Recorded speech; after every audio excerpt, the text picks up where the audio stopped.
That was not me. That was a voice from above, though, indicating that we're about to get started. And so let's do that. Good evening, everybody. Charter Review Committee members, staff, any members of the public in attendance or watching on Zoom.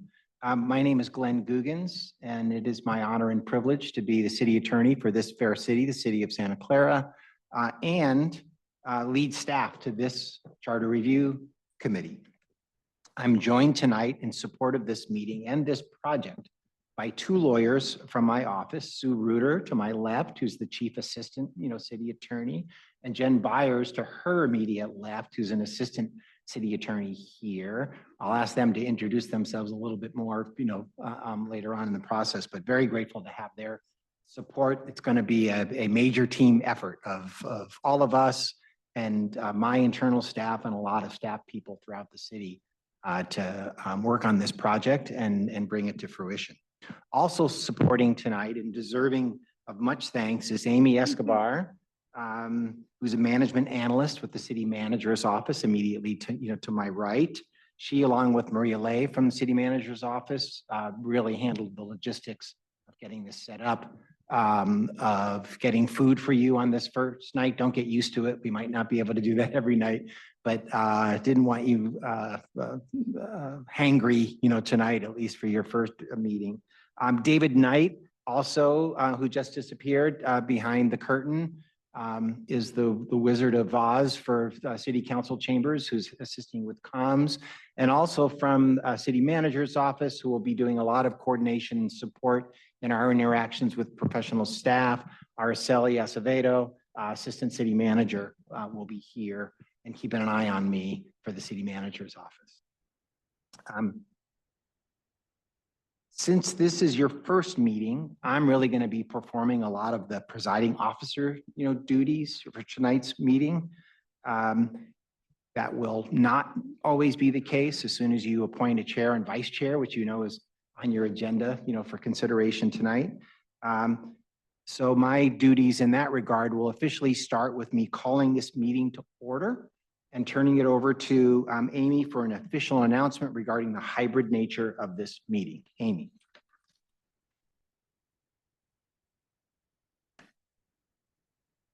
This meeting will be recorded. The Zoom application will notify you that this meeting is being recorded. Please press continue on the Zoom application to stay in the meeting. Use the raise your hand feature in Zoom when you would like to speak on an item and to also lower your hand when you're finished speaking. Please unmute when called to speak and mute yourself when you are done speaking. If you're calling in by phone, identify yourself by name before speaking on an item.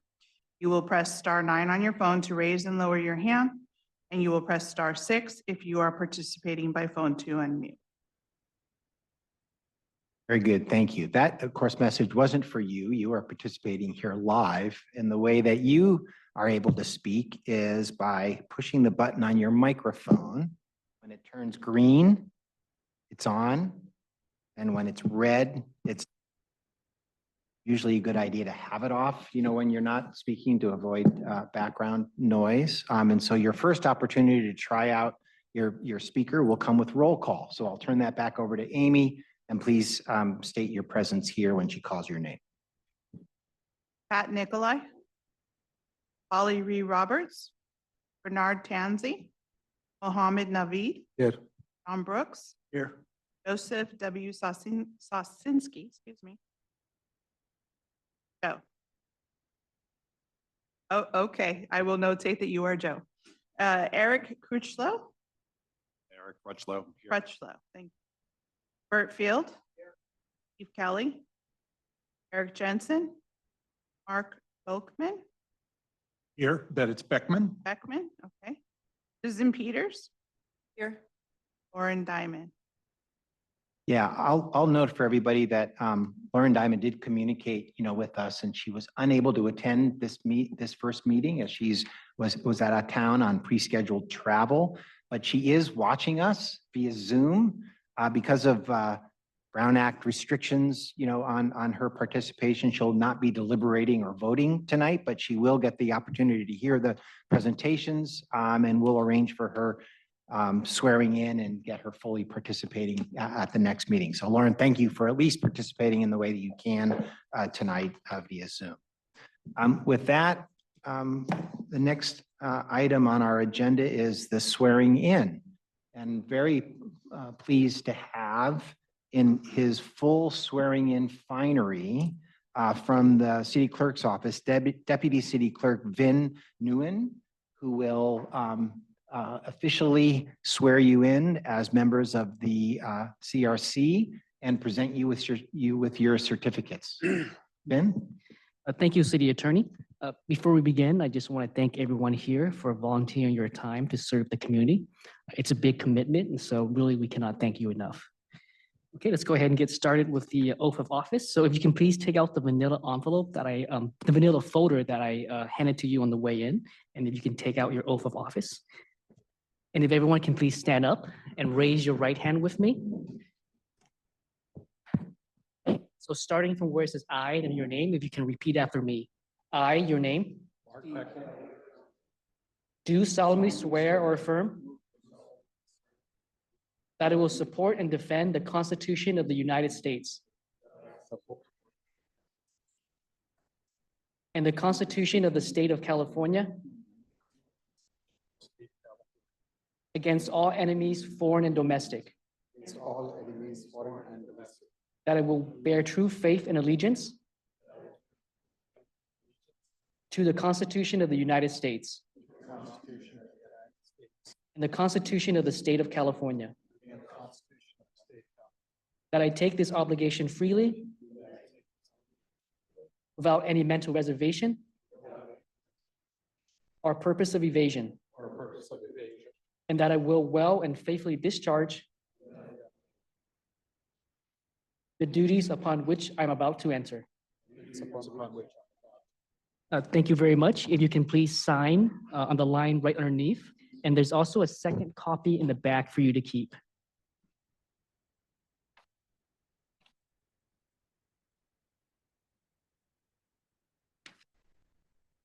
And again, a note for Member Diamond, we will coordinate her formal swearing in and signing of her certificate before the next meeting. So she'll be ready to go and join you and fully participate.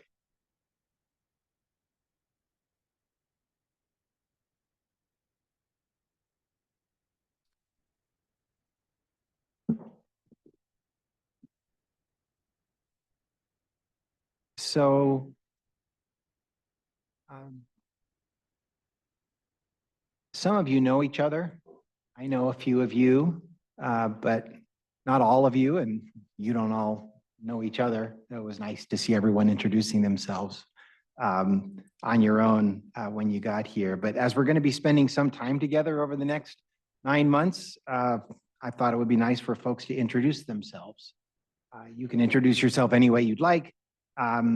Maybe your district, how long you've been in Santa Clara, whatever involvement you have in other activities, within the city, official or unofficial.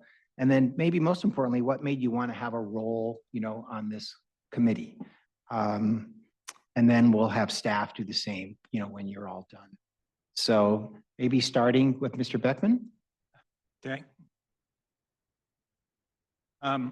Mark Beckman, I've been a Santa Clara resident for over 35 years and have came to the Bay Area to work in corporate financial planning and not in the Silicon Valley venue, but actually in the restaurant business with large restaurant chains that were in the area.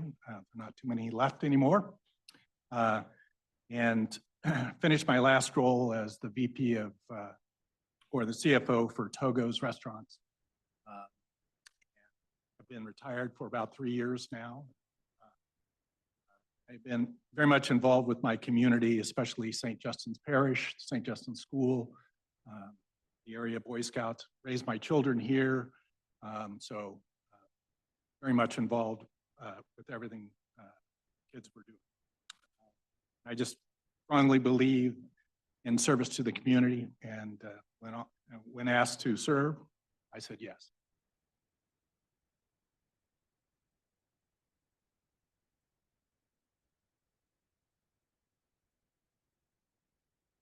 Mr. Kelly, could you put your mic on there and speak into it? That way we can get you recorded for posterity in addition to your colleagues hearing you. Okay. Steve Kelly, local realtor. I've been here since '96. Served 8 years on the Santa Clara Planning Commission, enjoyed it, took a break. Raised my kids here, they're gone and have a little free time, would like to give back to the city. Thank you. My name is Bert Field, lifelong resident in Santa Clara. Live in the house my parents bought in '63, raised my kids there. Really committed to Santa Clara in many, many levels, between coaching and participating and just growing up here. I have a lot of friends, been around a long time. Was part of one commission, didn't quite get a chance to finish that run there. That's a story you'll have to hear about later. I was also asked to participate in the Chiefs Advisory Committee, which was a great chance to learn about our political system and our policing. This is something that just, I think everyone who's a resident should take the opportunity to do, to serve your city and find out more and more. And there may be differences that we have, but I think when you discuss things, you can learn why and make decisions that are better for everybody based on information as opposed to what you think. Because the difference between ignorance and stupidity is one is temporary. So I'm looking forward to learning more. Susan Peters. I am from District 6 and I've lived in Santa Clara 40 years. I originally came here to go to school at Santa Clara University and never left. So I worked in Silicon Valley, was an electrical engineer, did that for many years. And then I had a second career where I worked at Santa Clara University, doing something completely different. I ran the department that welcomed and supported all the international students, international faculty. And so that was a great experience. So I've raised my family here, have had kids here. They both have moved out, involved in the community a lot, evolving kind of what they did, but some other volunteer work too, been involved in a literacy program, Read Santa Clara, and some other things. I was interested in this committee because I'm retired, I have some more time. I really love Santa Clara and I want it to be the best city it can be. And so if I can contribute in any way, I'm really happy to do that. John Brooks, business management, born, raised, moved away, came back, Santa Clara my whole life.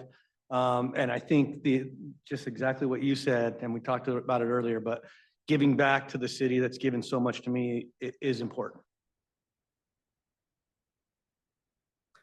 Muhammad Naveed. I'm an engineer by profession. I've been here for more than 25 years in Santa Clara. I'm from District 2. I work currently as a Vice President of Customer Engineering for a data management and data communication company. And I also teach at the University of Santa Cruz Extension as an adjunct and also at San Mateo Community College. I want to share the real world experiences that I have with the students who comes and then want to empower them to become the next leaders. And right now I'm interested to serve this community. Thanks a lot. My name is Bernard Tanzi, originally from San Jose. I've been in Santa Clara now since 2008, where I opened up my business. I own Euro Clinic. We are a dealership alternative European facility. We do Europeans and exotics. It's a very elevated boutique type experience. I'm part of the Silicon Valley Chamber, and I also serve on the board with the Auto Care Association. We're nationwide. Actually, I was in Washington, D.C. last week, got to speak in front of Congress on the bipartisan bill for the Right to Repair Act. So I got to meet with Ro Khanna and Nancy Pelosi, and that's for their co-sponsorship on a bill that we're pushing hard for. So we're super excited. My company has always been part of the Parade of Champions, the Pride Parade, anything to do to give back to the city. We do sponsorships. We do anything that we can to kind of help out our community. We did a puppy fundraiser a couple months ago. It was a dog adoption event. It was just awesome. And then when this opportunity came up, I thought something else I can do to give back to the community. Yeah, where do I sign up? That's basically how it was. So thank you for having me. Holly, my name is Holly Roberts. I've been in Santa Clara since approximately 2012. I started working for a company that was located in Santa Clara, later moved here.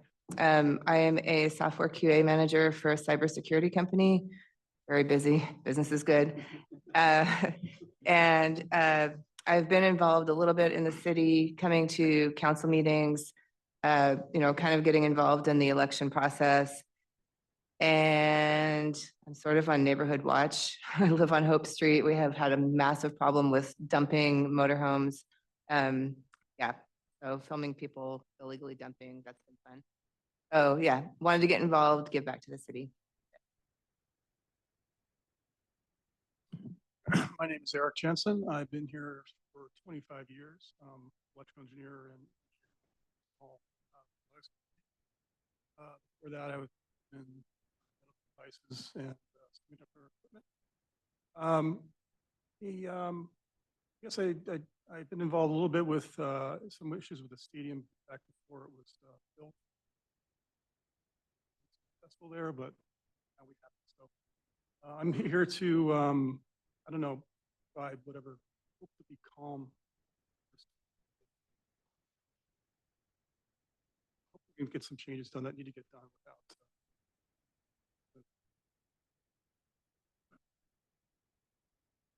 My name's Eric Crutchlow, no relation to Eric here. I've been in Santa Clara since 1984. I've been in computers and such, and right now, the last 25 years, I've been in cybersecurity. Really enjoying that. I have the philosophy that either you complain about politics or you try and do something about it. So I went ahead and I lined up, and I'm now currently on the Planning Commission. I'm actually the chair of the Planning Commission. And very interested in seeing what we could do. Politics, I'm still young. We're the president of the United States. I have to be 78 probably. But I like doing it at the community level because I think we can get more things done. And the idea of being on the charter committee to me was just a great opportunity to add whatever I know that I can bring. Hello, Pat Nikolai. I recently retired, as you probably are aware, as the police chief. If you didn't know, I had a 33-year career at the Santa Clara Police Department, and I lived here the whole time. As soon as I got hired here, I moved to the city, and I love it. And I retired. I'm enjoying it immensely, but I felt like I just had a little bit more to give and something more to give back, and I thought this was a great opportunity to do it. So I'm excited to be here.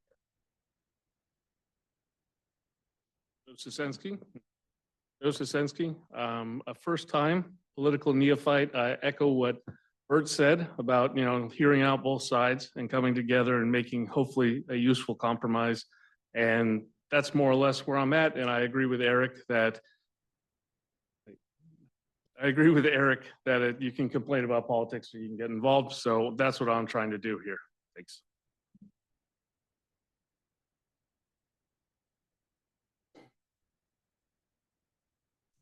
Hi, I'm Jen Byers. I started working for Santa Clara a solid 5.5 months ago, but I promise I have more experience than just that. I've also worked for other charter cities. So I am not a resident of Santa Clara. I did reside here 15 years ago while I was in law school at Santa Clara.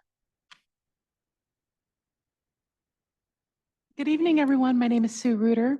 I'm the Chief Assistant City Attorney. I've worked here in-house for the city of Santa Clara for almost 10 years. And before that, I was outside counsel of the city. So I've had the pleasure of working with the various departments of the city for about 18 years now. And it's been a fabulous experience. I'm very happy to be working with the Charter Review Committee this go around. I think the work that you guys are doing on this particular project is immensely important. It's important to the city. It's important to the residents. So I'm really looking forward to it, and thank you very much.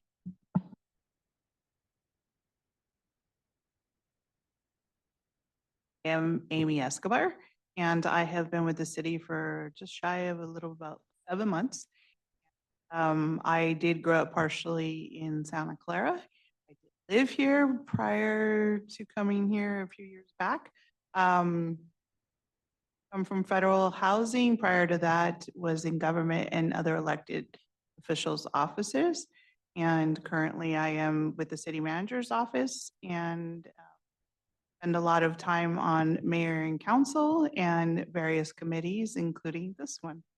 So you will be getting communication from me. If you need to communicate something, feel free to email me directly. And also Glenn, and we'll get the messages one way or another from one of us will respond to you, but feel free to contact me in the future if you need anything. Welcome. Thank you. I'll say a couple words about myself, but first of all, I want to add to Pat Nicolai's introduction. Really why he's back here is because he misses getting advice from Sue Reuter, who was chief police advisor, during his tenure, and he's missing her counsel. So here he is again, seeking that out. Glenn Guggen, city attorney. I've been resident of Santa Clara and the city attorney for city of Santa Clara for about 2.5 years now. I came up from the city of Chula Vista in Southern California, San Diego County, where I was the city attorney there for 13 years. I've been practicing law now, I think it's 38, right? 30, yeah, going on 38 years. Wow. And have had a variety of different experiences with that, both at a big law firm, operating my own law firm, many years at City of Chula Vista, and really some of my best, most challenging years here in this just incredible place. I've enjoyed my time here, very much enjoy being a resident of City of Santa Clara, District 1, and am excited about this project. I led a project like this down in Chula Vista when I was there. The Chula Vista charter was massive, much bigger than it should have been. A lot of different inconsistencies and redundancies and ambiguities and things that had gotten out of alignment with how most cities did business and how Chula Vista did business. And with a standing charter review commission there over a longer period of time than we have. So this will be a challenge. We were able to go through the charter, really revamp it, in some pretty significant ways that people, I think, are very pleased with by adding some things that were missing, taking some things out that were unnecessary, getting in alignment with state law. And so that is something I'm hoping to repeat, up here with this group. It was very professionally satisfying and added a lot of value to both professional staff and the public who needs to understand and work with the charter as well, right? So it needs to be usable and organized well, and the thing that people can look to as our core governing document. So really pleased to be here with all of you and to embark on this effort. Now, maybe an apology from me. You're going to be tired of me already after one meeting because I'm really the lead presenter today. These two have been super busy and I've kind of had the laboring oar on the brunt of your orientation. So we are now on the item 1 of your agenda, general business, which is an overview of the Charter Review Committee roles, responsibilities, and rules. With a lot of different parts, to it. Let's get into it. Thanks. Our topics, first want to step back a little bit and talk about how we got here. Then we're going to go over the committee bylaws, which is really your important kind of governing document. Meeting management and protocols we'll touch on. That's really more for your presiding officer to kind of manage once we get one selected and get into, meatier meetings. We're going to discuss the Brown Act, which applies to this group as a legislative body. It's open meeting laws under state law. We're going to talk about the Public Records Act, another state law which requires city public records, including records of yours, to be available to the public. We'll talk about that. And then we'll talk about some conflict of interest and ethics rules that apply to you in your capacity as a Charter Review Committee member. Next slide. How we got here. This charter project concept that we'll all be working on together was first presented to the Governance and Ethics Committee back in May of 2025. As part of that committee's work plan, as some of you may know, that committee is involved in a variety of things, including now kind of a top to bottom review of the various city council policies to see what those need to be, whether those need to be updated, or not. And so, and then in general, they're responsible for issues that relate to, city policies and the government structure. And so that was an appropriate place to, introduce to them this concept of a charter project. It really became obvious to me and a variety of senior staff people after I got here that there were things in the charter that we weren't really doing the way the charter contemplated. There were things that people wanted to do that the charter didn't provide for. And then there were other rules that really had gotten out of alignment, both with best practices and with city laws. And so as these examples kind of grew in interactions with different people, including around election time, when you're interpreting those provisions and they're a little more ambiguous than you'd like, it occurred to me, as having gone through this process before, this would be a good thing to bring before the governance committee. And they really embraced it and supported the idea and made a recommendation to the city council that the city council, consider this through a normal process that would include formation of a charter review committee. So the idea was presented to the city council back in July.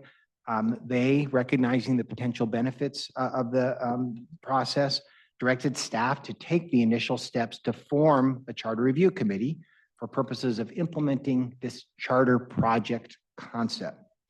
In their direction, they included terms for this committee's composition, what the selection process would be, and a little bit more of a flesh out of the committee's purposes, which we'll talk about later.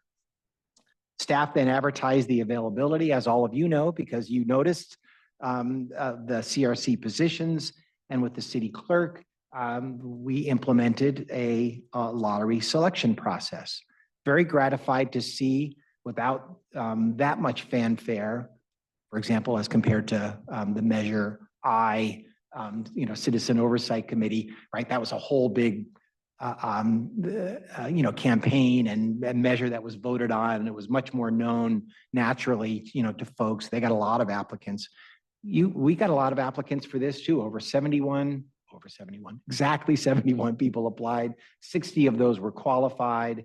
And was very pleased that there was that, and I wasn't really surprised, that level of interest, in giving back in a town like this that's engaged as this town is. So the lottery selection process was completed. Council gave us their selections from those that had submitted applications. Everyone needed to submit an application, including folks that the council was going to recommend. All of that's on public record. And on September 16th, not just a couple of weeks ago, the city council appointed you all as members and formally established the Charter Review Committee by adoption of the bylaws. And here we are at this first meeting of this august body. The next item we're going to present, as I talked about, is your Charter Review Committee bylaws. And before I maybe go into that, I just wanted to point out to you something that you've obviously seen because it's right in front of you, and that is the binder of your kind of key materials in this. Today's agenda will be the first tab. Once you get minutes will go, in the second tab, and we'll be sending these things out to you. Or how do you want to do it? Do you want to have them turn their binders back, or and then we'll populate them, or are we going to send them materials? It's easier to send, and then they can add in with. Yeah, so we'll provide the materials, to you so that you can continue to flesh out your binder and have it. Obviously, since this is about the charter, a copy of the charter is in there. There's a charter history document that's interesting that talks about all the different amendments that have been made to the charter since its initial adoption back in 1951. Doesn't have all the amendments, but at least describes, the guts of what was done along the way. The bylaws are in there, which we're about to talk about, meeting management protocols, and the PowerPoint for today's, meeting is provided. As we think of different things to, include in here, we might suggest them and add to your tabs, but we're hoping this will be useful to you and something you can carry with you and refer to you both at meetings, and in between meetings, for your general ongoing orientation.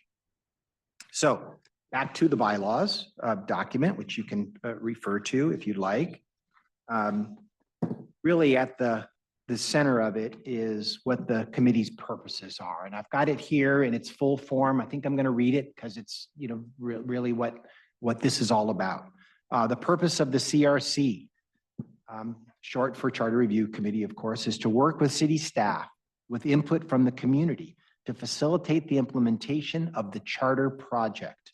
The charter project involves a process for a comprehensive review of the city charter to identify provisions in the charter that should be corrected, clarified, or modified for the charter to be fully consistent with applicable state law, aligned with current best practices for city operations, and in general, easier to understand and apply. At the end of the process, the objective of the charter project is to produce a draft comprehensive charter amendment for presentation to the city council, and if the city council so directs, possibly the voters at the November 2026 election. That's really it in a nutshell, right? The charter is the equivalent of the city's constitution. In order to amend it, just like the Constitution of the United States, it takes a vote of the people. Theirs is a more complicated process. Ours is just one step, presentation to the voters of the city of Santa Clara. And there are steps leading up to that we are in the midst of. This is the beginning step for conceiving of what this comprehensive charter amendment might look like. City council will ultimately decide whether or not us here, this is just a recommending, body, will decide what, if anything, goes on the ballot for November 2026 or thereafter. If for some reason they don't do it, then the work can still be captured and put aside for consideration at a future election. But the target for this is to get to that finish line, with something in front of the voters in November of 2026. Bylaws also talk about the committee's duties. They're pretty straightforward. One is to appoint a chair and a vice chair to preside over these meetings and perform other functions. You'll be doing that tonight, and we'll talk about those duties in a little bit more detail before we get to that item on the agenda. So the person knows what they're getting into if they're going to volunteer to serve in that function. Your duties include to schedule, attend, and participate in Charter Review Committee meetings. It really is important to be here and to participate. We don't have that many meetings, together in order to get this job done. And so participation is crucial. You can, of course, participate in how you choose. Different people participate in different ways. Some are more active and engaged. Some, other folks are more quiet and wait, to, engage when votes, come up. Everyone's going to have their own personality engagement, but being here and participating is one of your duties. So looking forward to having you do that. Another duty is to solicit and consider public input. All these meetings are going to be noticed and open to the public. This isn't necessarily the kind of exercise that's going to bring people out in droves, to participate that. It's a little wonky. We hope people will participate. We hope they'll watch. We will do some additional advertising to encourage that participation, but don't think it's a reflection on you. I won't think it's a reflection on me, of that people aren't turning out for this. It's really not that kind of thing. But if you have people who are interested and you want to encourage them to be here and participate, there is opportunity for public input, on each agenda item, and throughout the process. The next duty, of course, at the core of it, which I already talked about, is make your recommendation to the council regarding a comprehensive amendment of the city charter. That's really at the core of your mission. And we'll talk more about that when we preview the work plan at the end of this today's agenda. And then, of course, along the way, you need to comply with applicable laws and ethics standards. And we'll drill down on some of this, as part of your orientation. Some of which will be familiar to you who have served on boards and commissions before. Some of it will be new. Bylaws also talk about membership. There was a good discussion about how this group should be comprised at the council level. And There was clearly a common interest in depoliticizing this exercise.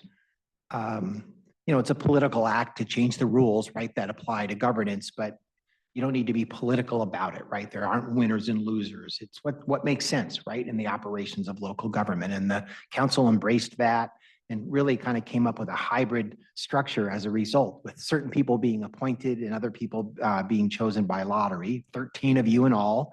7 were selected by the mayor and council by each district and 1 at large, and 6 were selected with the lottery process, which was presided over by the city clerk.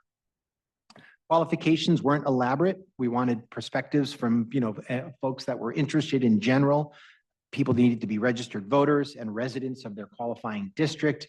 And the city clerk went through that process with your applications, interacting with the county registrar to make sure, in fact, you were registered voter and registered, within the district that you were purporting to represent. The term usually positions on boards and commissions that are more established are 4-year terms. We, of course, have a single purpose, here and focus. So your term starts now, and it ends when your duties are done, which are projected to be towards the end of June, early July. There are provisions for removal or vacancies. And you can be removed for cause, which would include a failure to attend 2 consecutive meetings or non-compliance with the rules. Excused absences, of course, will be a part of this. We'll probably put on your agenda for next meeting excused absence for Committee Member Diamond. She's observing and watching and had a conflict, and so that will be built into the process. But you are expected to attend, and if for some reason a position becomes vacant, or if one of you is unable to continue to serve, your position will be replaced in the same way you were appointed in the first place. So we'll do a lottery for the lottery folks, and a district representative who was appointed by a council member would be replaced by that particular council member. Before you feel too powerful, there are limitations on your authority. We're here to support you, and we'll support as much as we can, but you don't have a right either as an individual or as a board to tell us to do things. We'll support your mission, of course, in every way we possibly can, but you don't have the authority to direct us. And that's not unique to you. None of the boards or commissions have the ability to direct professional staff. No individual member of the group can represent the CRC unless that person is designated by the bylaws, which the chair and vice chair are by default as kind of the spokesperson for the group, or by a majority vote.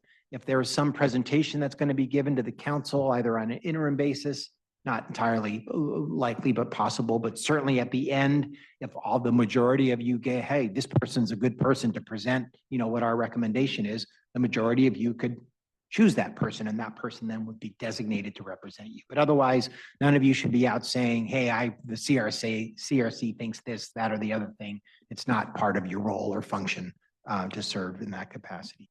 Finally, you are a recommending body. You're not a decision-making body. It's an extremely important recommendation that I know the council will give great deference to. And so while you don't decide what goes on the ballot, you're really the group that, working with professional staff, is constructing it, and presenting it for ultimate consideration. Bylaws talk about meetings, frequency, and we'll actually take some action on this later. Really, you're supposed to meet as much as you need to in order to implement this project. We anticipated, to try to be reasonable, that you would have monthly meetings. You might need fewer than that. You might need more than that, but we're going to at least propose to schedule monthly meetings, for this group in order to get through this large enterprise. We're going to meet location here, probably in City Hall. We're going to try to propose some meetings for you at the Central Library, just to mix it up, a little bit, and potentially, if there's public interested, give people another identifiable place for them to go, and provide and interact if they're more comfortable there.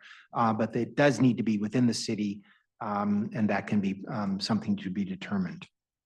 How the meetings are managed. We, of course, are subject to the Brown Act, as I've talked about before, and we'll dig into more later. There's also a city council policy that was recently adopted as a pilot program, Policy 055, meeting protocols. We'll talk about that in a little bit. And that's how the meetings are supposed to be managed. Voting is set forth here in a pretty conventional way with a little bit of a twist. You're 13 members, 7 of you constitute a quorum. And so for significant, major actions, 7 or more affirmative votes are required in order to do that. Because there's a lot of you, if some can't make it and it's just a procedural matter to ask for more information or refer something over to a subcommittee or something like that, we do have a provision built in there where a majority of the people present can take that action, right, in order to allow procedural things to happen. But any significant inquiry with the city council or recommendation to the city council will require 7 or more affirmative votes in order for that to be carried forward.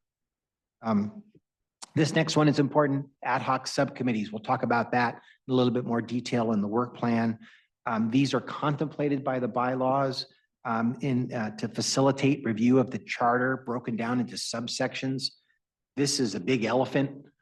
It needs to be eaten one bite at a time. And so the idea that we have for the work plan is to break it up, assign those broken up parts logically to ad hoc subcommittees, which will in effect become the working groups to dig into the different aspects of the charter, to receive presentations from professional staff that are typically involved in implementing that section of the charter. And as long as we do it correctly, those meetings can occur in private. It's hard to get everyone together and to support every meeting being a public meeting. These are intended to be working groups where folks get together when at their convenience and hopefully the convenience of the supporting staff to meet wherever you can meet and kind of dive into some of the more specific aspects of this. And so ad hoc subcommittees were contemplated and is something that I would propose that you use, and that will be discussed later in this report and then at your next meeting. Staff support is talked about in the bylaws. We're going to be here for you, providing technical administrative support with meeting logistics, materials, public notices, all that stuff. You don't need to worry about that. We're here to serve you in that regard. The primary support, given the nature of this exercise, right? It's a constitution, it's a legal document. We're contemplating, drafting changes to this legal document, will be led by the city attorney's office. Importantly, though, this will include coordination with other city departments, as we've talked about a little bit and we'll talk about later. It's really the city departments that have to live with and implement, these, provisions. So to hear from them as to what makes sense, what doesn't make sense, what they think needs to be changed is going to be integral to this exercise. And so other departments will very much be involved. And I've given an example here of what that might entail, right? The city clerk would be involved on Article 6. Talks about the elected officers and and election processes. There's some ambiguities about that. It's the city clerk, both the elected and professional staff there, the elections officials who have some thoughts about, how that might work better or clarity that might be built into the charter. Our group gets consulted every election about how things work and how they're supposed to work. And sometimes we look at it and go, I don't know what that means. Here's what I think it means. If we have a chance to make that much more clear, right? So that when candidates or other people looking at that can understand it better, it's exactly what this is supposed to do. So next, meeting management protocols. I'm going to go through this pretty quick. I say that, but then I drag. You've got a copy of these too in your packet. These were adopted by the city council pretty recently. This is a product. I was probably the prime draftsperson of it, but it also went through the governance and ethics committee before it got approved by council. It was approved by council in June of 2025 as a 6-month pilot program to provide consolidated rules for conduct of city business. It also applies to boards, commissions and committees. It's based on Rosenberg's rules of order. Not a lot of people have heard about that, but it's becoming a increasingly more common, more simplified way of managing meetings as compared to Roberts. When I proposed that we do this, I would bring Roberts in, and Roberts is this big book, right, that has all these crazy rules in it. A lot of it's sensible, right, if you can find it. and digest it and apply.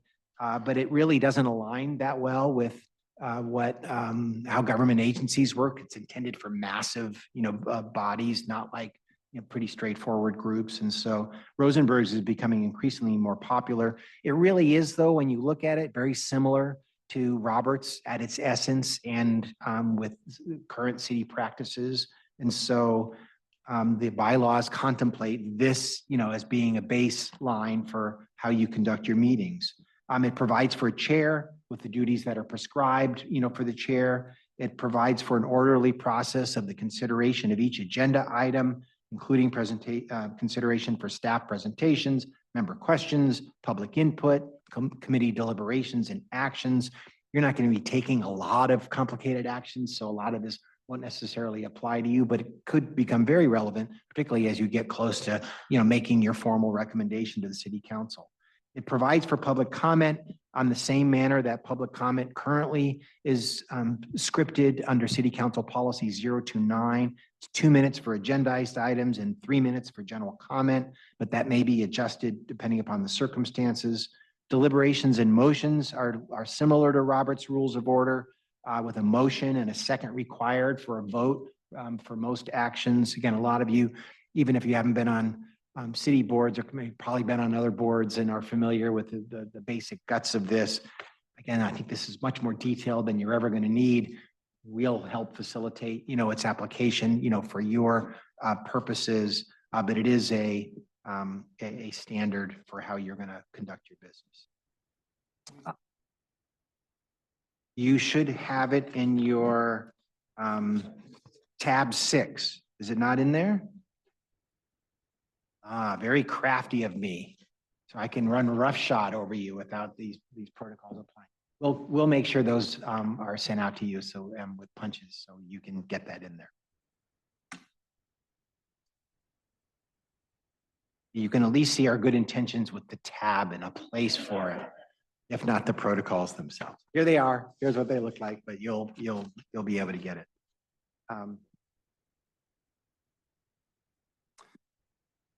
There's voting. We talked about majority vote generally required to act, right, for you, which is 7 votes. But as we talked about, there are some other nuances to that. When you get them, review them, familiarize yourself with them before next meeting. Really, staff and your chair will help you manage, those to the extent they apply. And again, your business is pretty straightforward. I don't expect a lot of that to come up, but it's good to have a set of rules, right, to go back on and to refer to in case issues come up for matters of procedure. So we've talked about bylaws. We've talked about the phantom procedures and protocols that you'll get soon. Next item to talk about is the Brown Act.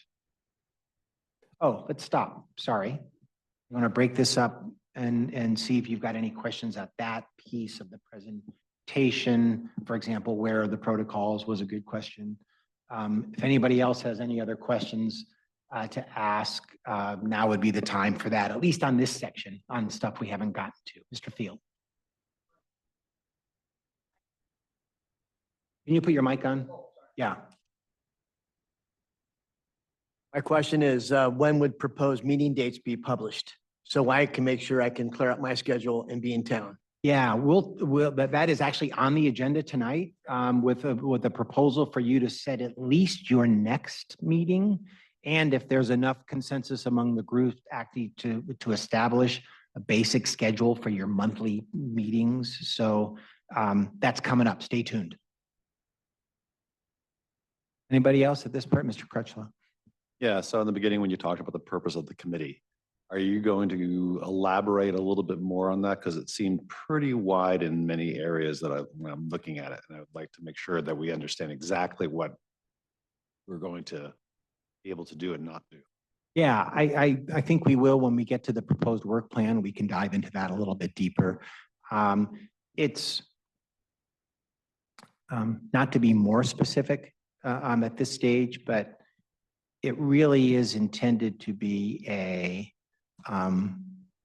professionally staff-driven, but with ideas by all means, tendered, and presented by this committee start to finish review of the charter in order to correct things that aren't right, update it to be consistent with current best practices or how at least city is doing its business. And That's the area that I'm. and to align with that's- state law. Yeah, well, which part?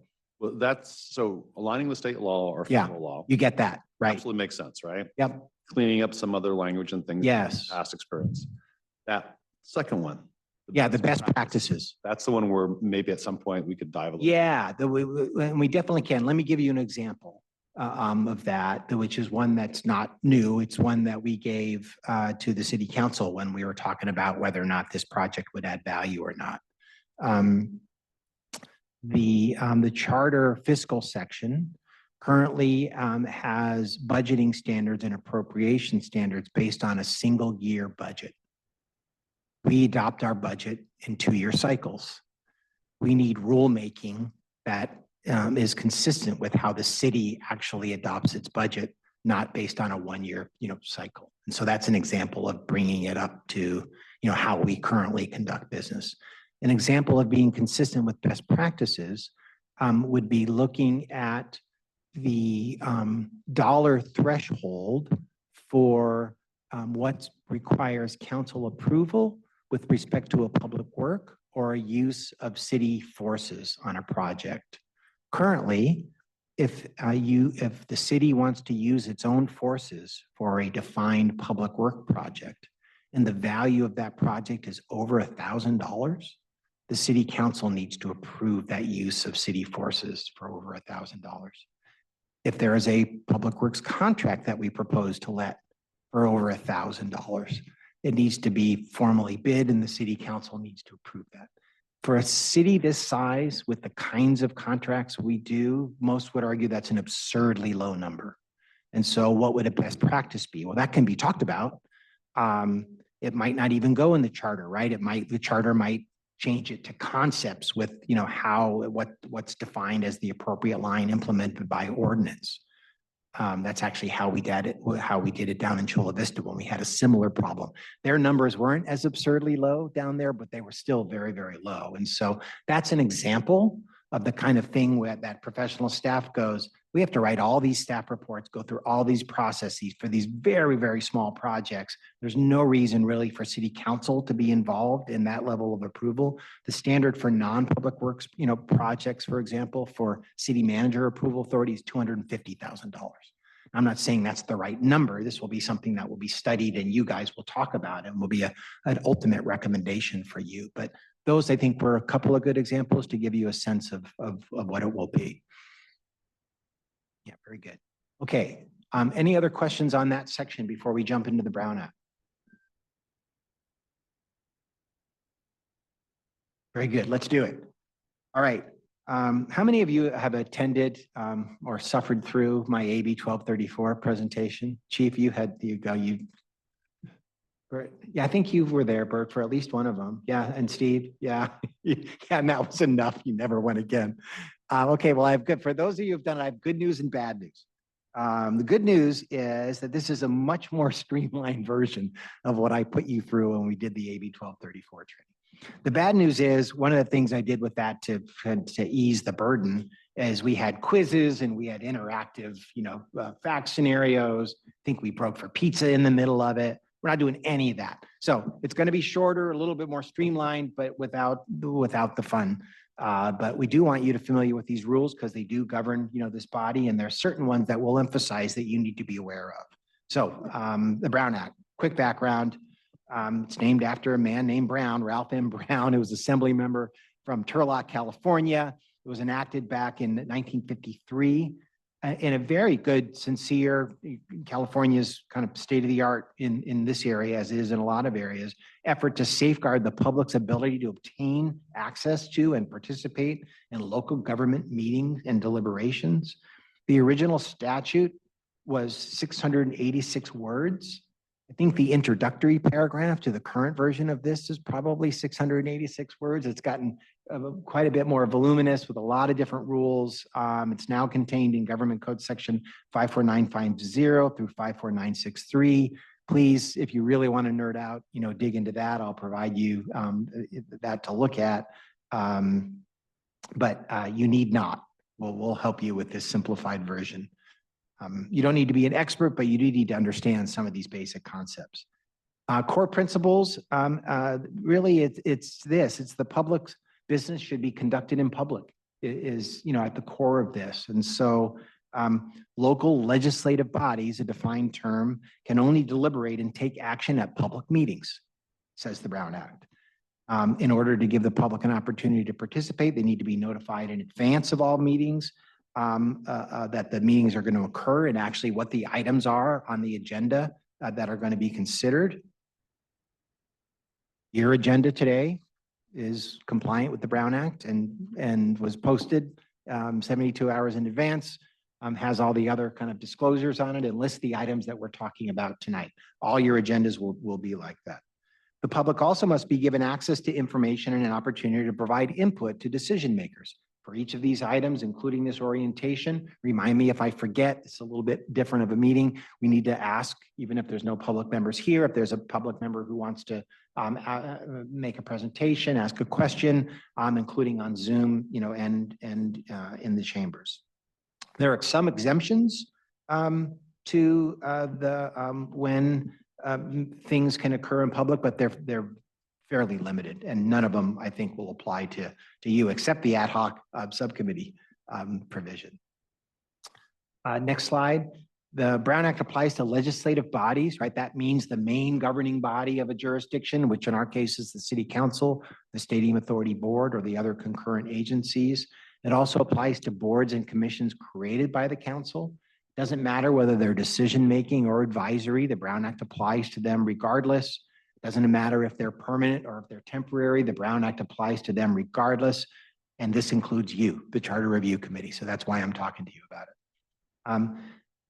It also applies to standing subcommittees of any of these entities. But as I said, most importantly, it does not apply to ad hoc subcommittees. And we'll talk about that a little bit more, later on in the presentation. So if all meetings need to occur in public, what is a meeting? Well, here's the conventional definition of a meeting, which you'll recognize. It's a congregation of a majority of a legislative body, in your case, 7 of you, to hear, discuss, deliberate, or take action, right? Any of those things, even just discussing, on items within the subject matter jurisdiction of the entity. In the City Council, it's everything. In your case, it's really just this charter project at the same time and place. Here we are, the same time and place. This is a meeting. Brown Act applies. We followed all the notice procedures in order to have this be a lawful meeting in accordance with the Brown Act. As you can see from the previous slide, let's go back to the other one. A meeting is also 5 cats in a sink. That is also a meeting. Clearly, those cats are a member of an 8 cat litter or less, because that's a meeting. 5 of them would constitute a quorum for purposes of them meeting on, I don't know, maybe catnip brands in that sink. Here's the next one that's important for you and the point I want to emphasize. I gave you the conventional definition of a meeting. This is the unconventional definition of a meeting that you need to be careful about. Because meetings for Brown Act purposes also include what are known as serial meetings, right? Serial meeting is a series of communications by or among a majority of the legislative body, given 7 of you or more, to cause or to discuss, deliberate, or take action, again, the same thing, on an issue within the subject matter jurisdiction, but it doesn't need to happen all at the same time. It can happen in a series of communications in a variety of forms, including a mixed variety of forms. There's a couple of basic kinds of these kinds of serial meetings, and the next one, the next slide shows some diagrams of that.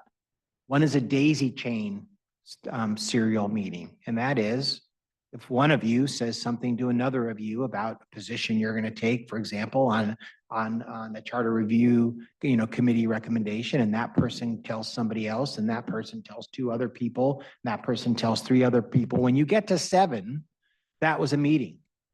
And some number of you who were witting, participants in that communication have violated the Brown Act. It is not just a bunch of you gathering together. It can be a series or combination of meetings.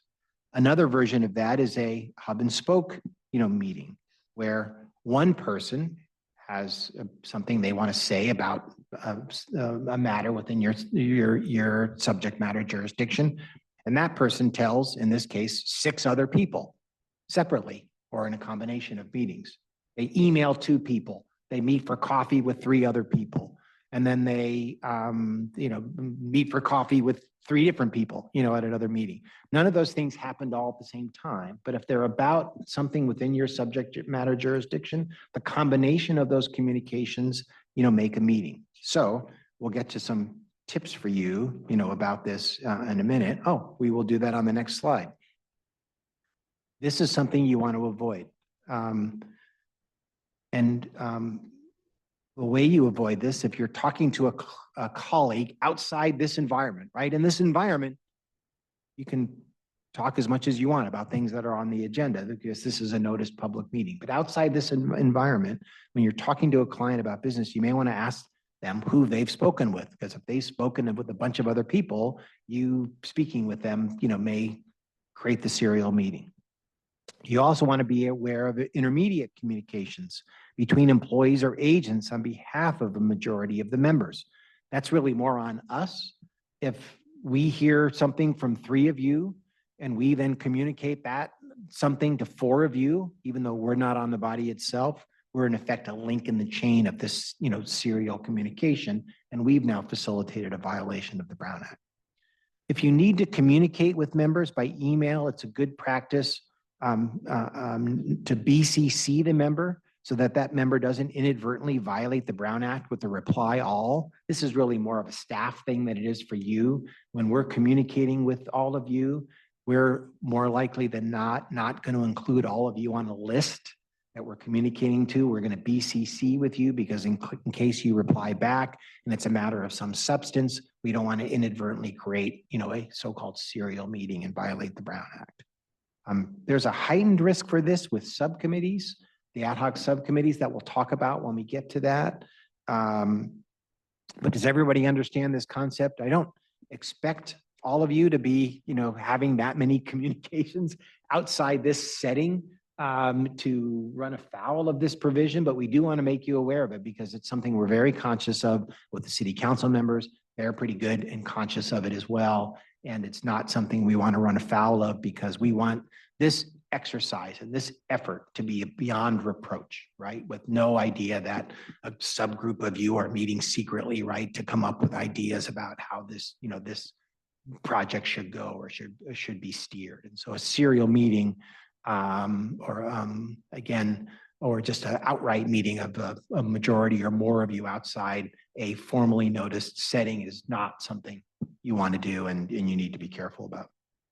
Serial meetings on social media is also a thing. For the longest time, there was really no state laws governing how elected officials or appointed officials on legislative bodies could communicate on social media. Social media is much more of a thing than any of us imagined it would be, and probably much more of a thing that is healthy in our current society with how it's being used.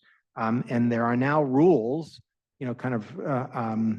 not to manage how people talk, but how they might interact with each other on matters within your jurisdiction that make it clear what's allowed and what's not. Next slide. It is okay for you to use social media if for whatever reason you're going to in connection with this project, to provide information to the public, to solicit information for the public, to answer questions from the public. For example, hey, public, people who follow me, we're going to meet on June 2026 and develop our final recommendation on a comprehensive amendment to the charter amendment.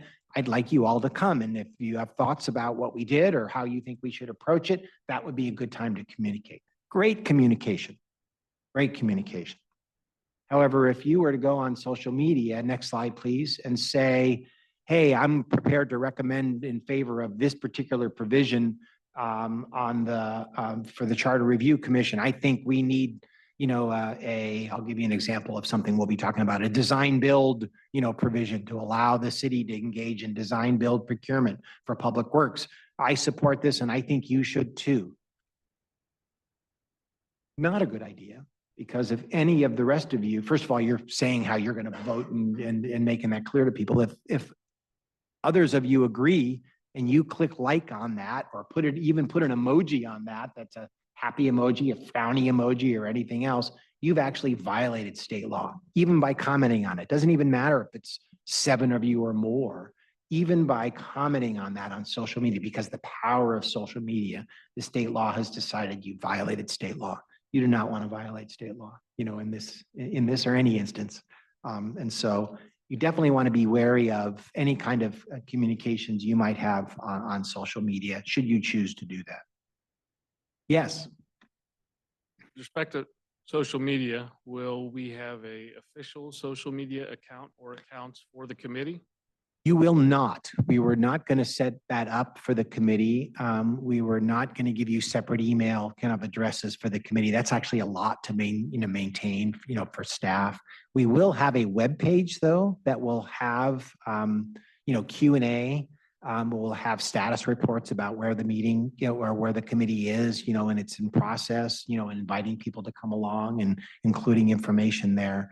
But there will not be individual or a group CRC where you can post, things yourselves. Yeah. Meeting exceptions. So you guys clearly are very involved with in this community, out in the community. What if you find yourself with a bunch of you all at some social event? That's generally okay. Or if you're at a conference and a seminar together, or if you're at a community meeting together, or if you're in the line at Stan's Donuts on Wednesday morning, you'll see me. If you see 6 others of your colleagues, you're not violating the Brown Act just by being there. If you start talking about Charter Review Committee business, though, you may be violating, the Brown Act. In fact, you would be violating the Brown Act. And so other outside, if you end up finding yourself together, are generally okay. But even if an exception applies, you still can't discuss Charter Review Committee business because you're now in effect holding a meeting. So don't do that.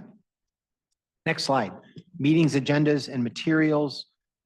Really, staff's responsible for all this, but I want you to know we have to post in advance the agenda. 72 hours for a regular meeting, 24 hours for a special meeting. We've got to include the time, location, and the description of the items, as I mentioned, on the agenda. The ideas for the description of the item to inform the public of what's going to be discussed and the nature of any action that's contemplated. And if there are supplemental materials, that we're presenting to you, staff report, you had a staff report, right, for the chair, vice chair appointment process. That also needs to be provided and made available to the public on the city's website in an easily locatable way at the same time it's provided to you. So those are our duties with respect to meeting agendas. What you can talk about at meetings. At a meeting, you can talk about only the items listed and clearly described on a timely posted agenda, right? If you've got any question about that, better not to act. I'm not going to have that issue with us, because we're managing that for you. But if you have a question about something on the agenda, wait a minute, can we be doing this? Can we be doing that? Ask that question. Ask it right in the middle. If we can't satisfactorily answer that question for you and you're uncomfortable participating, don't. And if we need to, we'll move it to the next agenda and agendize it there for better, proper consideration. So, but we should be managing that for you. What you cannot talk about at meetings is important, because you're not allowed to discuss, deliberate, or act on any item not on the agenda. If an item is not on the agenda, the only appropriate action is to refer the matter to staff and or for placement on a future agenda. So for example, if we have a meeting and you look at that and say, oh, you know what? I think we really need to discuss this article, right, in greater detail, or we request a report back on this element of state law so we can more fully understand it before, we make a recommendation on this particular section. If it's not on the agenda for that particular night and you get a motion to place it on a future agenda and someone seconds that and a majority of you vote to place it on a future agenda, well, then it can go on the future agenda. You can do that, or you can refer it to us, to bring back, but you can't be deliberating on it or deciding it.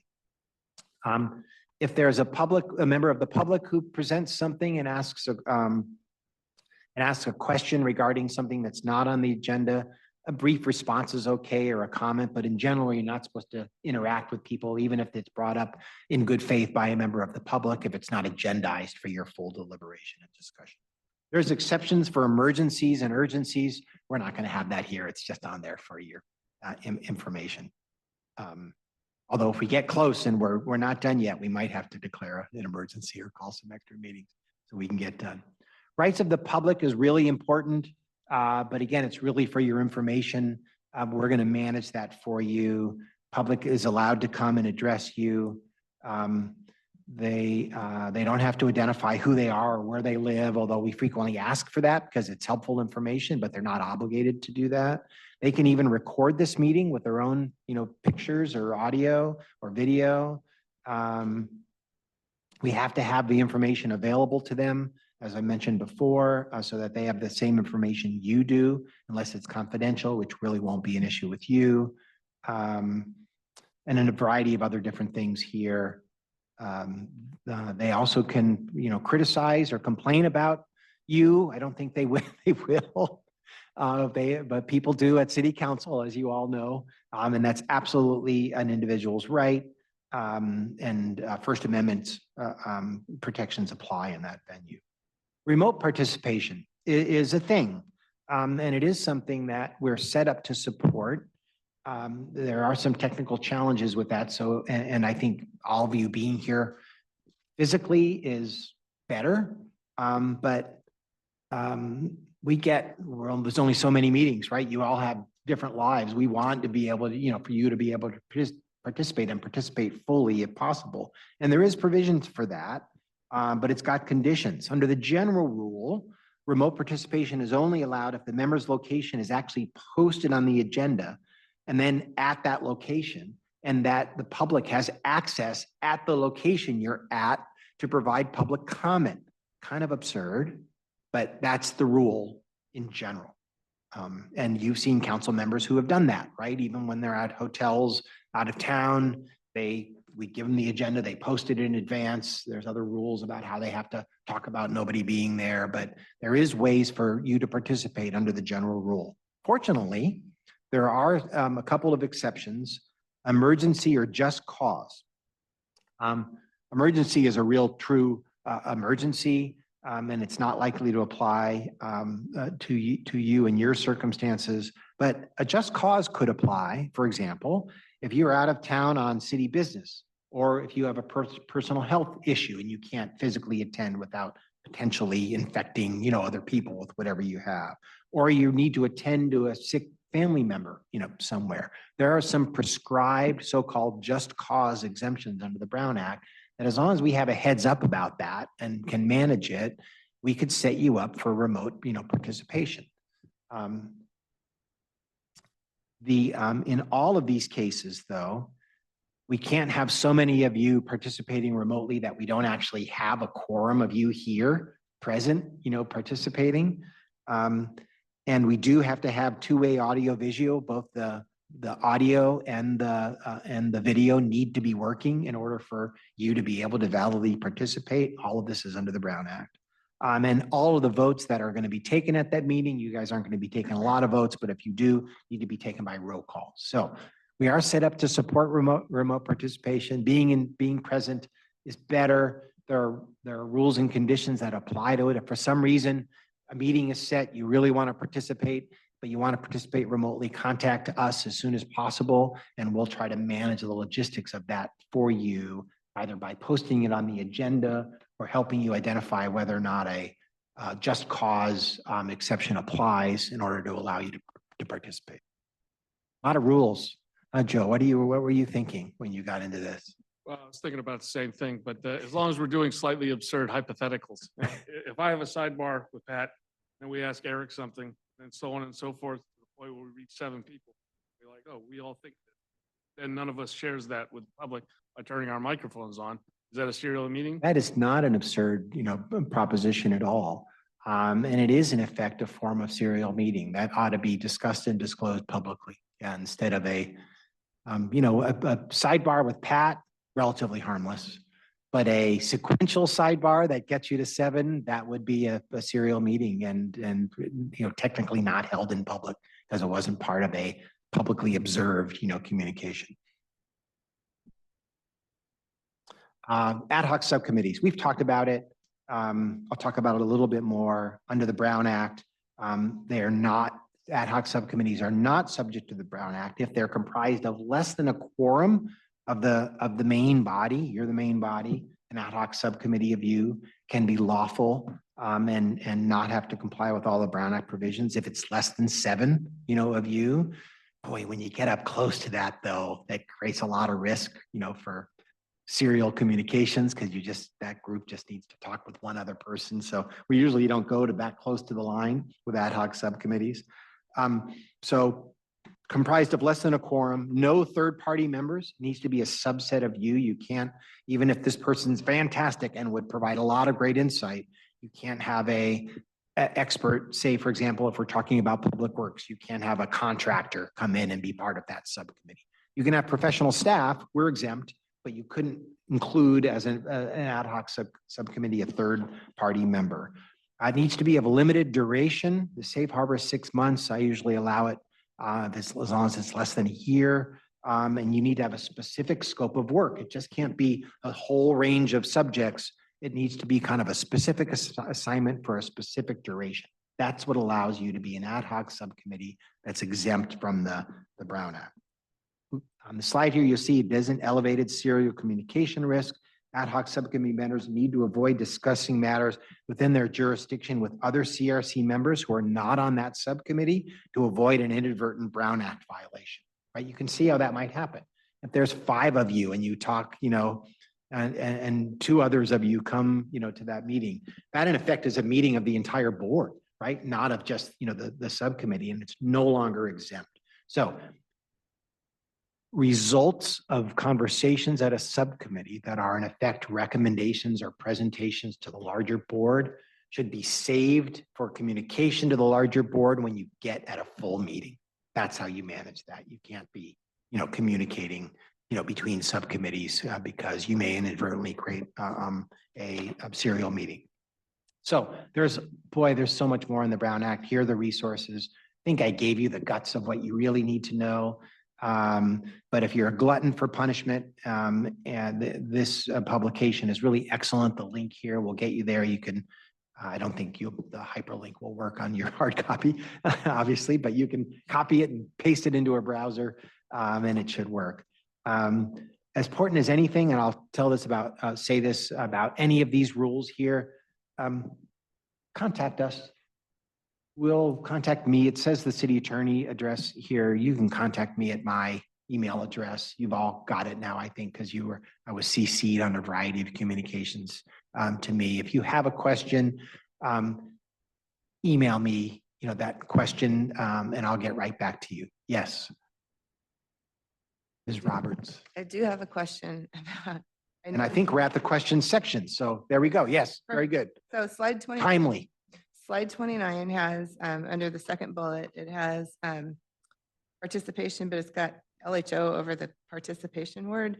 And then on the back of slide 29, it says LHO delete with a name. Oh, yeah. You know what? That's just that it doesn't mean anything. It means that I'm without an assistant right now. It means I didn't properly edit my final version of this.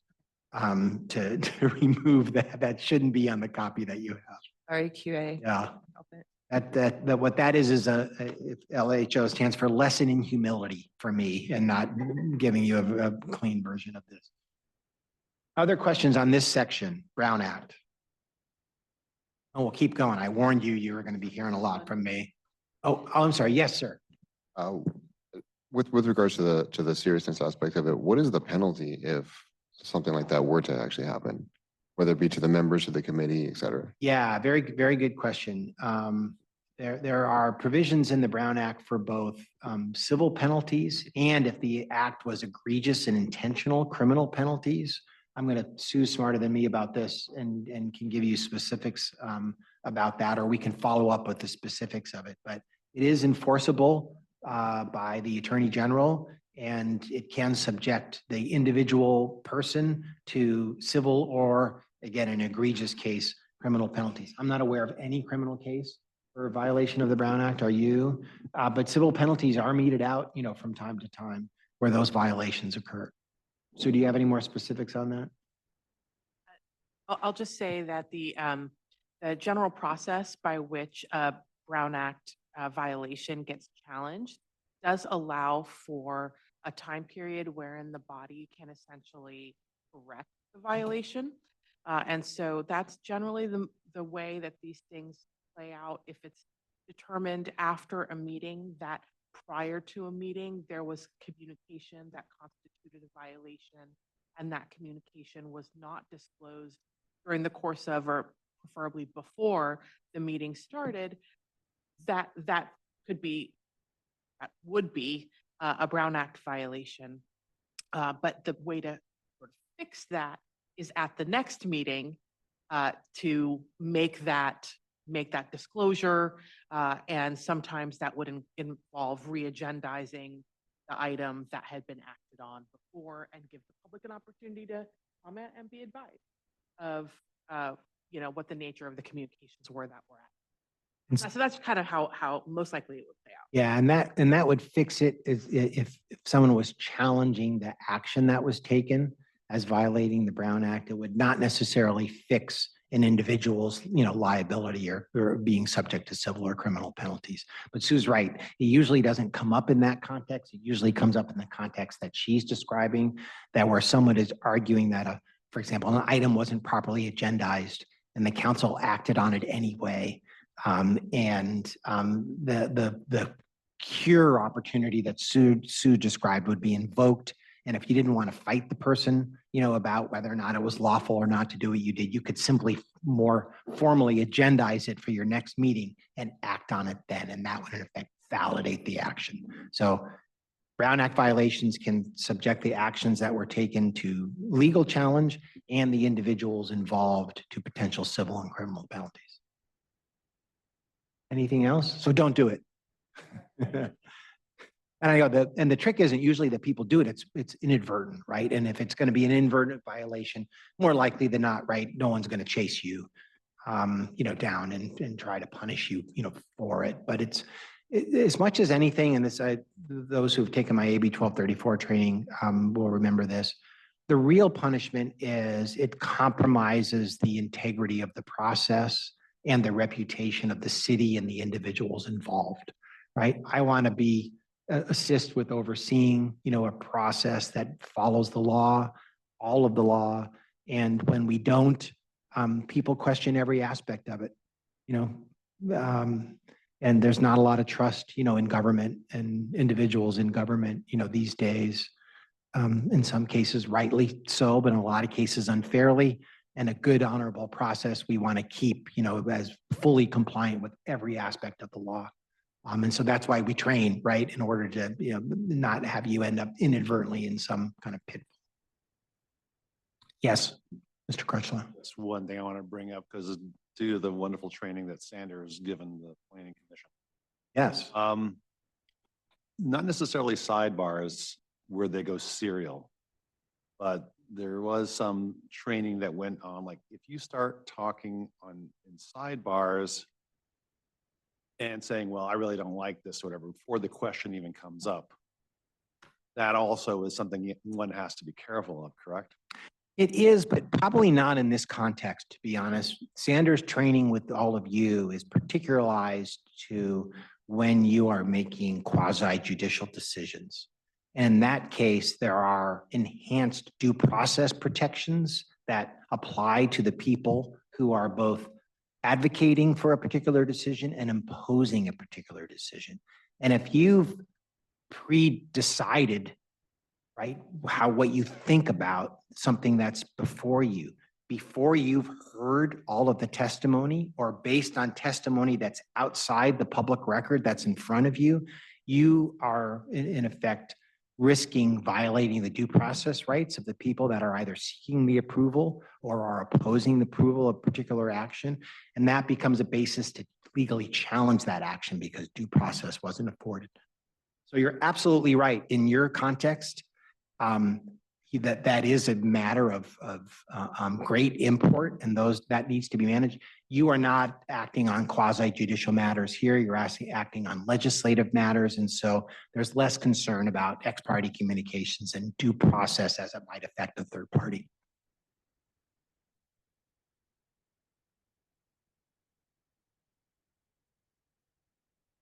Sue's pleasantly surprised that I answered that question correctly. Thank you, Sue. The next item is, the next presentation is on public records. And this is really, these rules are similar to the Brown Act. Again, you guys didn't know what you're getting into, did you? There's the concept again is that the public's business should be conducted in public and accessible to the public. And the Public Records Act applies those same concepts to public records. It's also contained in the government code, and the core principles are the public has a right to see records related to the conduct of the public's business. Government must maintain and be prepared to provide public records, in a timely manner. And what constitutes a public record is broadly defined. What is a public record on the next slide is really defined in a variety of different places, but in general, boiled down, it's information that's related to the conduct of city business, generated as the final output or towards the final output of a business process or decision, and that's retained in due course, by the city. So the classic public record is staff reports, right? This PowerPoint, presentation, all city contracts, reports that are provided that aren't attorney-client privilege, city financial, records that don't contain personally identified information, and a lot of emails or texts. And this is where it can be an issue. A record can be in any format, either physical or electronic. So it doesn't need to be a piece of paper. It can be an email or some other digital form of communication. And importantly for you, city business, in your case, Charter Review Committee business, conducted on private devices or accounts is subject to the Public Records Act. And those records must be kept, and disclosed. So just because you have a personal cell phone and you're not getting city cell phones, right? And you're not getting city, email accounts. So really any of your communications about, a business like this are potentially subject to disclosure. And it doesn't make it a private communication if it's on a private device. If it relates to city business and it's on a private device, it's a public record. And there was a case actually right up here in San Jose, a long time ago now. Was it 2016, 15, sooner, 18? Thank you. Some number of years ago now. Other cases have come out since then, also involving San Jose, that talks about the duties that individual officials have to actually search their private, devices and to maintain their records and demonstrate that they did a lawful search. So be aware that that if you're communicating on your public device, it could be discoverable. Likely public records for you really aren't that many, but if you email, text other committee members or members of the public regarding CRC business, that can very likely be a public record. There are some exceptions about to those communications we'll talk about on the next slide, but just realize that that's something you should think about.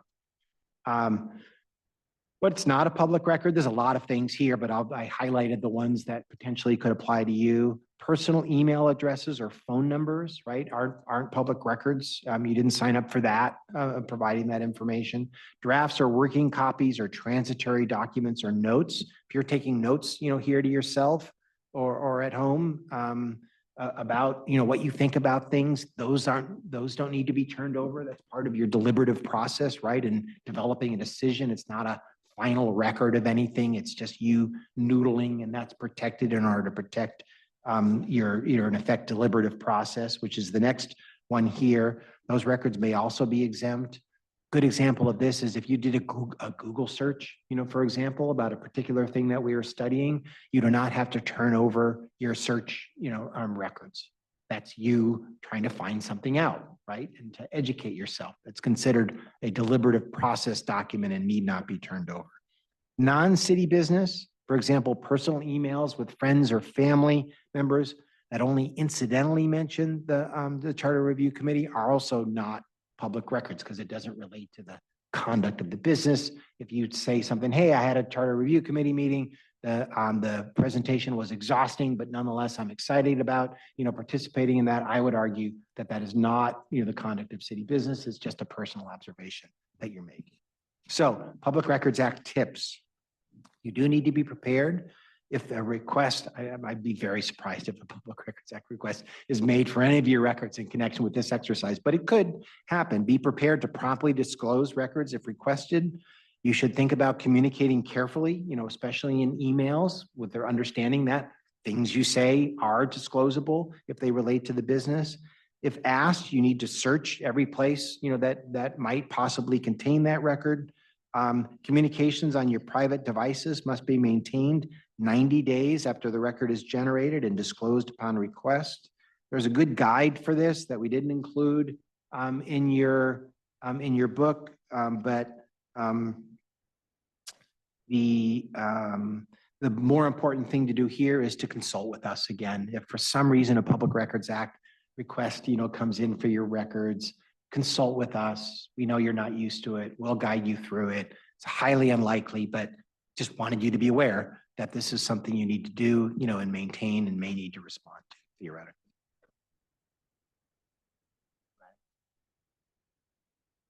Yes, please, practice tip, by all means. A thing that is useful is if in your email inbox you create a folder and just call it Charter Review Committee and just drag and drop as you receive emails into that folder. And at that point, you won't have any trouble with record retention requirements.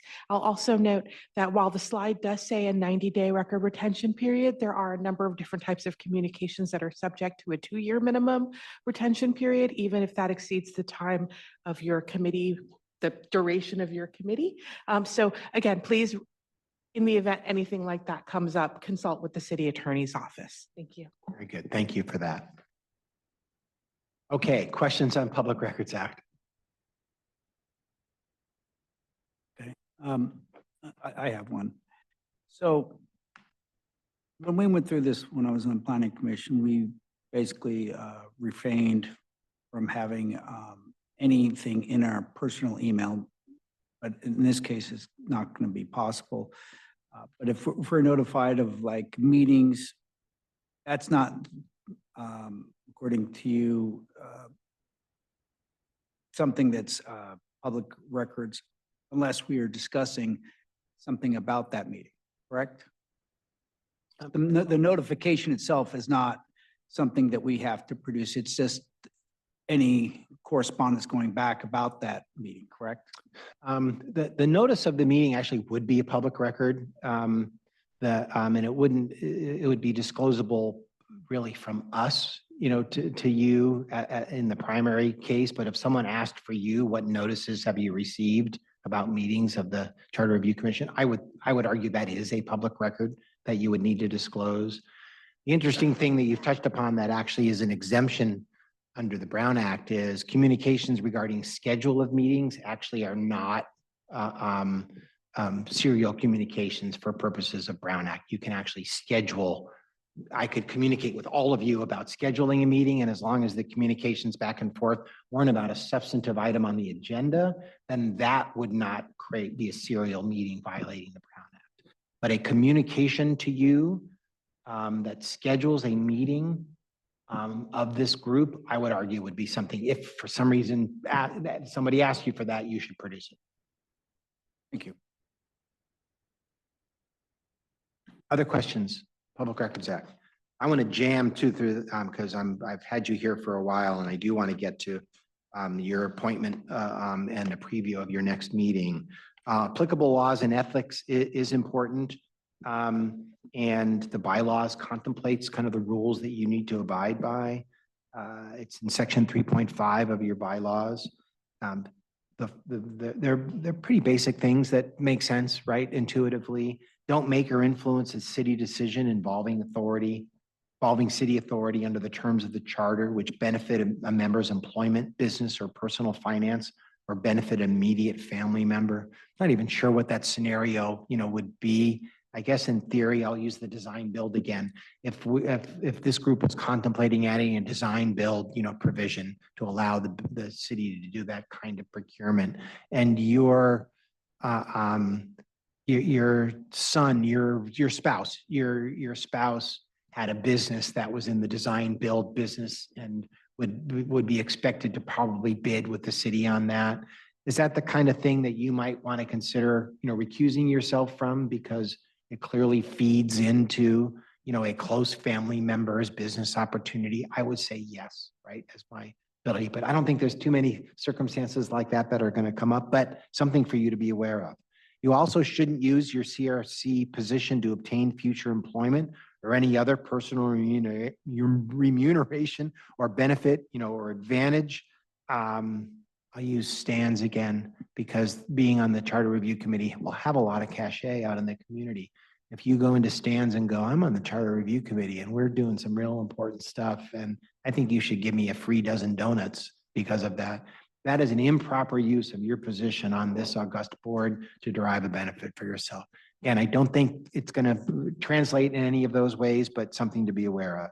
And of course, just in general, place the interests of the city above any personal or business interest, right? You're here to give your thoughts and input, respond to professional staff, recommendations on how we think the city should work better. You're thinking about how the city should work better, right? And how the public can be protected, how city can function, more efficiently, how things can be more clear and appropriate. You're not thinking about how am I going to derive some advantage for this if I run for office or if my friend does or something else.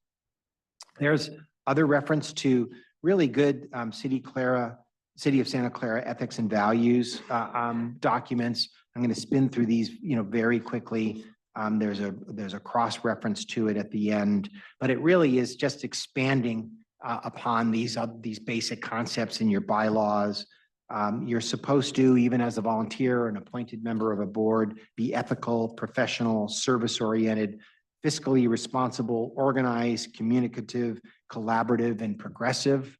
Those are tall orders, and you won't be probably penalized if you're not progressive, but they're concepts that are built into the ethos, of the Santa Clara culture and conduct, and they're definitely worth you looking at and thinking about how you might apply those in this case.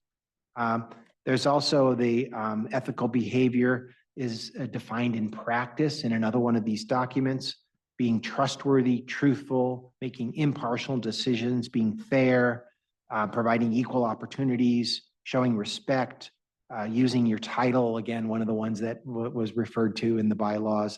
Those are things we're thinking about, and they're all embedded in these documents that are easily found on the city's website. There's a code of ethics and values. There's the behavioral standards for code of ethics and values. There's a pocket card on living our values and being at our very best every day. For candidates, there's a candidate guide to building trust.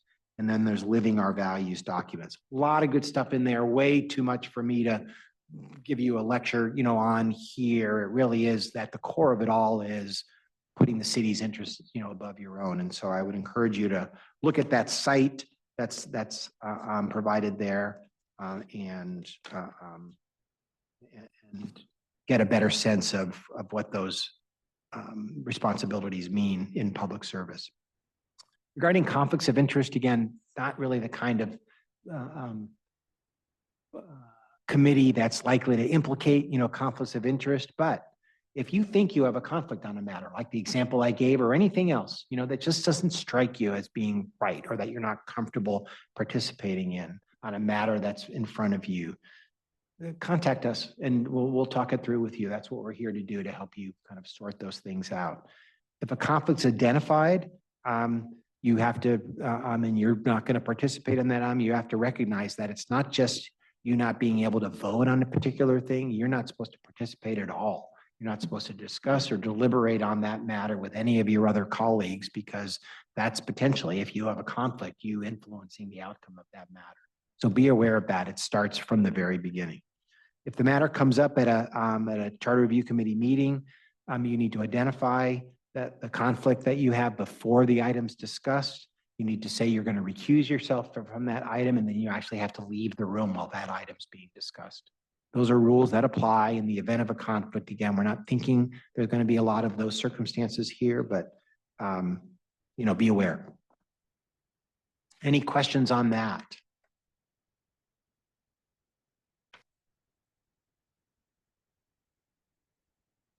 Very good. Seeing none and moving right along, we're now actually at item number 2 on your agenda, an action item. Do you have something you wanted to say first?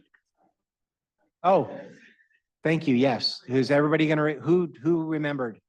Who remembered? Ask for public comment. Sue remembered. Is it only Sue that remembered? We need to do public. Sue, remember, we have to ask for public comment on this item. Sorry, it's a little unusual, right? It's a training, more orientation more than anything else. But in fact, it's an item that's agendized on the agenda. So I don't see anyone in the chambers. Araceli, would you like to comment as a member of the public? Very good. Do we have anybody online who's raised their hand and expressed an interest in commenting? Very good. Sue, thank you very much. We can now go safely on in full compliance with the Brown Act to item number 2 here, which is an important, really important item. It's the selection of your chair and your vice chair of this group. And so the duties of a chair and a vice chair, should you care to tender your name for that, is to act as the presiding officer of the Charter Review Committee in accordance with the terms of City Council Policy 055. Okay, again, elaborate policy, you don't have it yet. We'll provide it to you. Again, it's a lot like things you're used to. It's not intended to trap you. It's intended to make things manageable. But those are the standards that the presiding officer would govern by, and with this help of staff would help implement in how meetings are run. You would also coordinate Charter Review Committee meeting agendas with city staff, right? We might have questions or things we want to run by, in effect, the presiding officer, leader, of this group regarding how things are presented, when they're presented. You will be part of that interactive process and provide input into what how the future agenda looks and what it says. You'll also serve, as we talked about earlier, as the spokesperson for the Charter Review Committee, unless otherwise directed, right? In general, you'll be the spokesperson should spokesperson opportunities or needs arise. Unless the group of you on a particular subject designate somebody else, to speak for the group. So you'll have spokesperson duties potentially. And if the chair is absent or unavailable, the vice chair shall perform these duties. So vice chair, you don't really have ongoing duties at every meeting so long as the chair is there, but you will want to familiarize yourself with these procedures. We're going to provide training opportunity for a chair and vice chair after the selection is made in order to make sure you're comfortable managing the meetings. There's certain things that we did, here tonight that you'll need to help, oversee. Obviously, with all of us supporting you, you'll be very well supported. But it's a real thing. It's a real, responsibility. It's not just coming and cruising at the meeting. You've got to help run, this meeting when you come. And so those are the duties. We included in your packet a recommended selection process. With a group this big, a lot of times these things are just done in an offhand, way, and it frequently works, right, with different, groups, with people that have different familiarity. With a group this big, and we thought with some people who didn't have, familiarity with process, we thought we would propose something that's a little more formal for you to follow. So it's not just a free-for-all. And here's what we've suggested. If by consensus, I think the best way to do this, you're comfortable proceeding down this path. First, there'd be nominations. Taking turns. Anyone who wants to nominate themselves or wants to nominate another person, I would suggest you only nominate one other person, as a matter of course. If you want to nominate yourself or one other person, we would do that. any kind of nomination may include, by a person nominating somebody else, a statement of why they think they want to nominate that person. And if you're nominating yourself, you can include a statement about why you think you would do a good job. Hey, I've done this, that, or the other thing. I'm interested in providing this, that, or the other service, whatever you might want to say with that.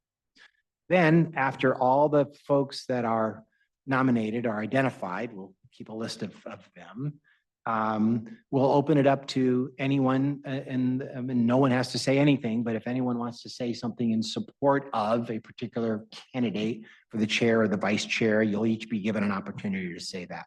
No one needs to. It may already have occurred in the nomination process, but if someone wants to say something, then that would be the second exercise here. Then you'll vote. Each person who's been nominated will be voted on. And if after all of that is done, someone has the most votes, then that person will be selected as the chair.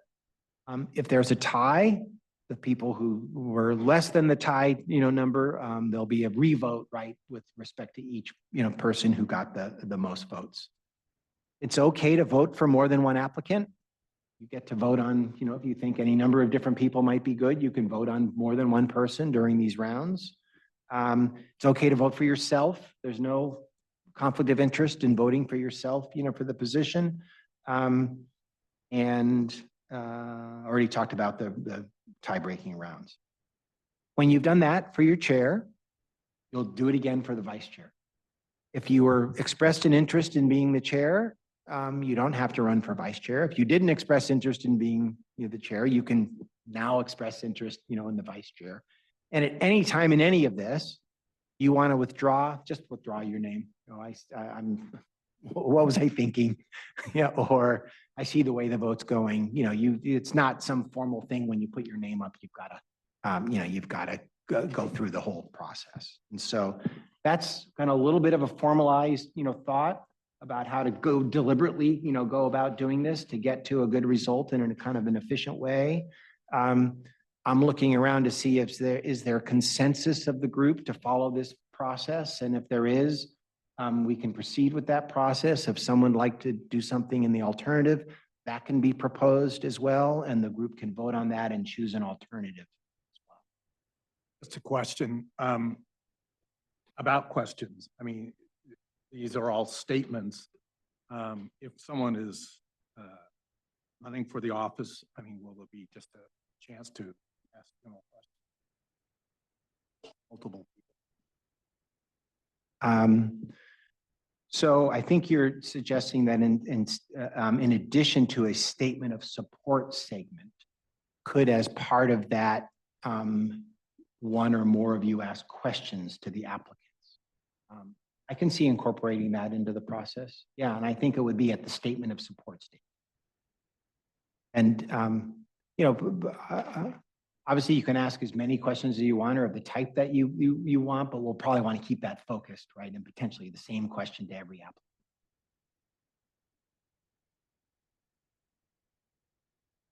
Am I seeing consensus for this process as being no worse than any other anyone can think of?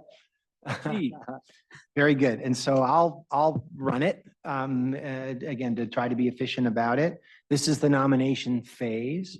So if there's any individual who wants to either nominate themselves or another person, now would be the time for you to do that.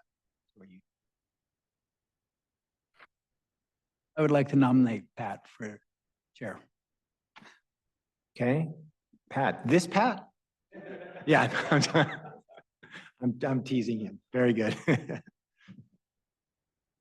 Well, Steve kind of beat me to the punch here, but I want to give a little story why I think Pat would be a great choice. In 1991, I got to go to Giants fantasy camp and Willie Mays was present. He was actually speaking at his 60th birthday party.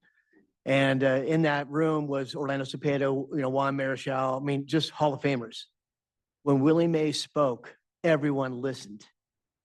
I believe when Pat speaks, we will listen. Sue, I appreciate him taking the time and coming out of retirement to help our city.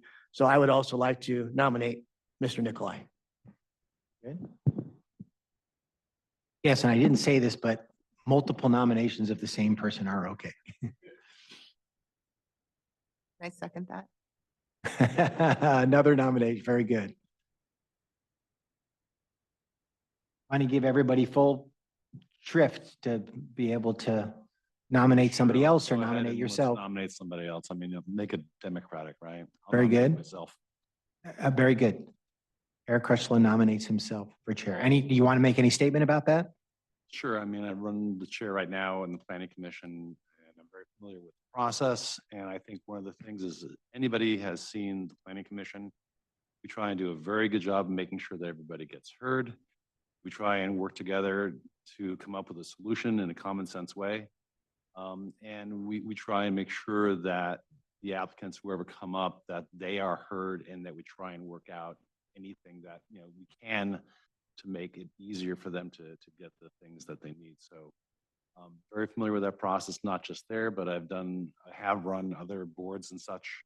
So I have quite a bit of experience. And as a product manager in my work, I work to get teams to work together that generally don't like each other. And so I can herd cats.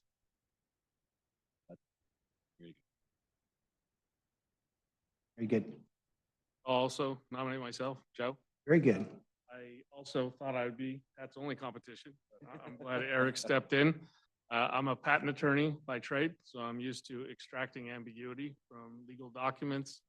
And similar to Eric, I've had roles in which I had people I had to negotiate outcomes with that I didn't pay and wasn't allowed to fire. So I think it's a good match for this board here. Thank you. Very good. Pat, to the extent that you were nominated by others and haven't spoken yet, you are entitled to accept or reject your nomination too. I should have noted that, or speak to it.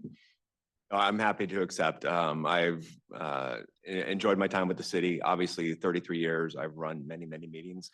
You might not believe this, but most police officers are type A personalities.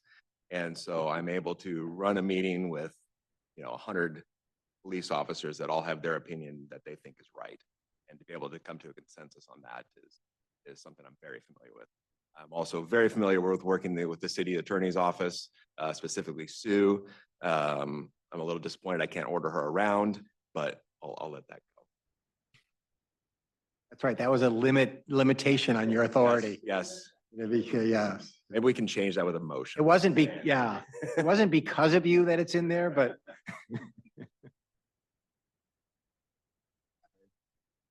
Anybody else? Okay.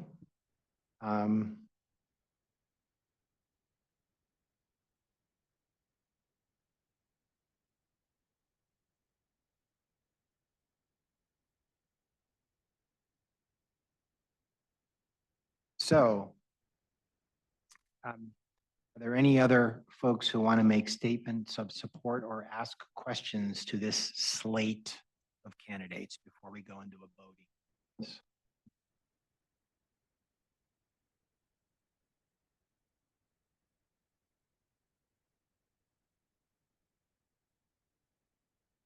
Didn't have to make you stand up, in front of everybody. You're just all sitting together.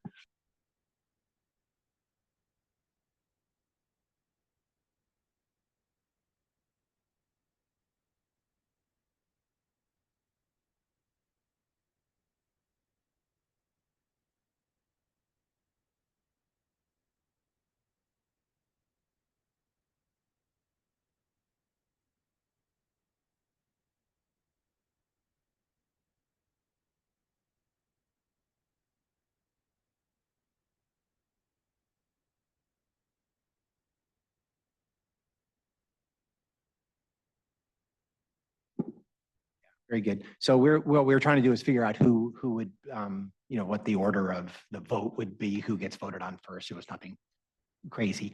And so our thought was just in the order of the nomination that was received, so that the vote would be first with respect to Mr. Nikolai, secondly, with respect to Mr. Crutchlow, and third, Mr. Sosinski will go, in that order. Before we do that, does anyone have any other statement or question of this panel?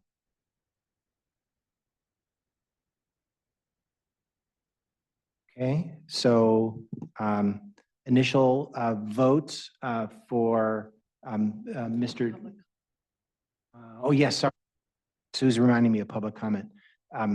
Before we actually vote, want to offer the opportunity of no one in the chambers, but potentially somebody online to provide their own input and comment on this slate of candidates on this item, either on the process or on the slate of candidates. There's no raised hands. Very good. Thank you, Sue, again, for reminding me of that. So I don't think I hear anybody wanting to make any kind of further statement or comment. So we'll start the voting then, and we'll just go in this order. Can I roll call so I can? Yes, please, go Let me ahead. roll call Yes, roll call. per Thank you. candidate. so That's I can great. Make sure and tally. That is properly, better. If you don't mind. Yep, roll Okay. call. So the first candidate we're voting is Nikolai. So with that, Nikolai. Okay. Roberts. Roberts. Or, Or yeah. Kanzi, 4.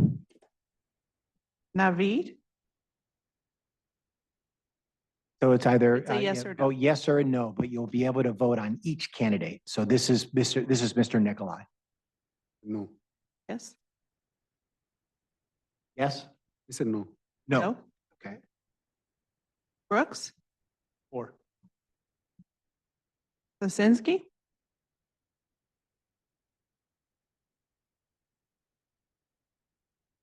Crutchlow, No. Field, Kelly, Benson, No. Beckman, Yes. Peters, Yes.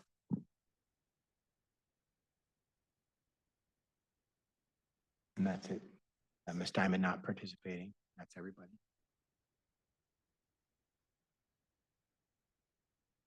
Eight in favor. Yep. our next candidate, Crutchlow, and we'll start with Nikolai. Roberts, No. Kanzi, No. Naveed, No, Brooks, No. Lisinski, Crutchlow, That'd be one yes for me. Field, Kelly, Benson, Yes. Beckman, No. and Peters.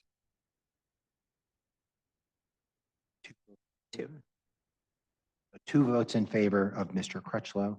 And finally, Mr. Sosinski? Lisinski. Mhm. Correct. We'll start again. Nikolai, Roberts, No. Kanzi, No. Naveed, yes, Brooks, No. Lisinski, Crutchlow, Yes. Field, Kelly, Benson, Yes. Beckman, and Peters.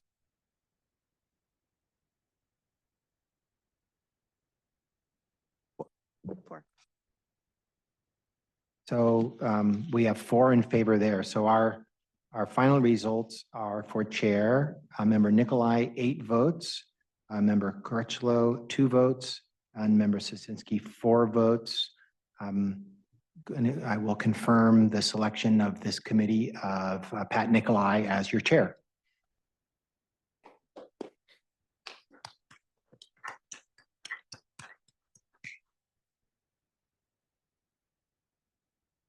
Okay, very good. Thank you. Appreciate that. Now the vice chair, position. Same process, self-nomination, nominating of another party. No seconds are required, right? It's just a pure, nomination process. All right, I would like to nominate Eric as a former planning chair myself. I understand experience means a lot.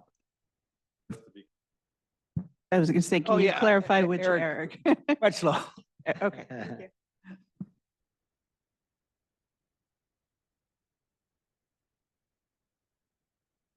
Any other nominations? Self or otherwise? Self again.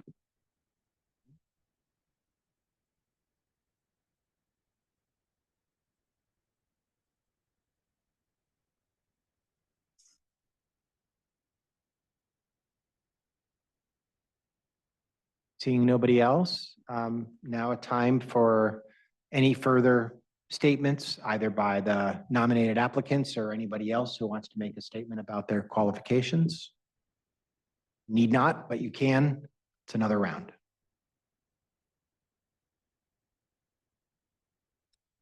Very good. Fair enough. They were, the statements were made right with the initial presentation, so that certainly makes sense. We'll go in with the same concept in order with vote on Mr. Crutchlow first as the first nominated party. Roll call. Nikolai, I'm sorry. Oh, shoot, public comment again. So excited, so didactic about my Brown Act advice and so delinquent in going to the public. I have no raised hands in the Zoom. Yep, no one in chambers and no raised hands. So very good for the record. No public input. Yes. Do Mr. we, Keel. do we have more than one candidate for co? Chair, for, You have Okay. two. great. Yes. Yes, the usual suspects. Just to refresh, we have Crutchlow and Sasinski, two candidates for vice chair. Okay, we'll start with Crutchlow. So Nikolai? Roberts? Yes. Kanzi? Yes. Naveed? Yes. Brooks? No. Sinsky? Crutchlow? Yes. Field? Kelly? Benson? Yes. Beckman? Peters?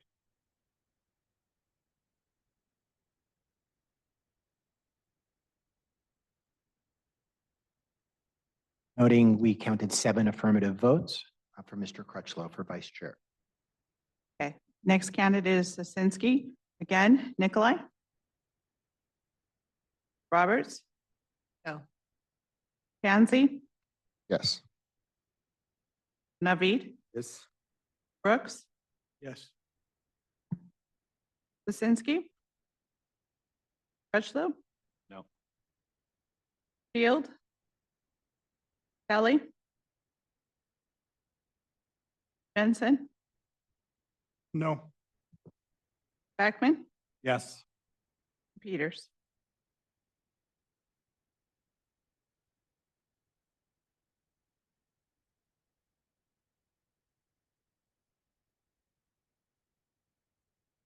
By consensus, we have 9 votes in favor of Mr. Sasinski. Congratulations, Mr. Sasinski, you've been chosen as vice chair. Yeah.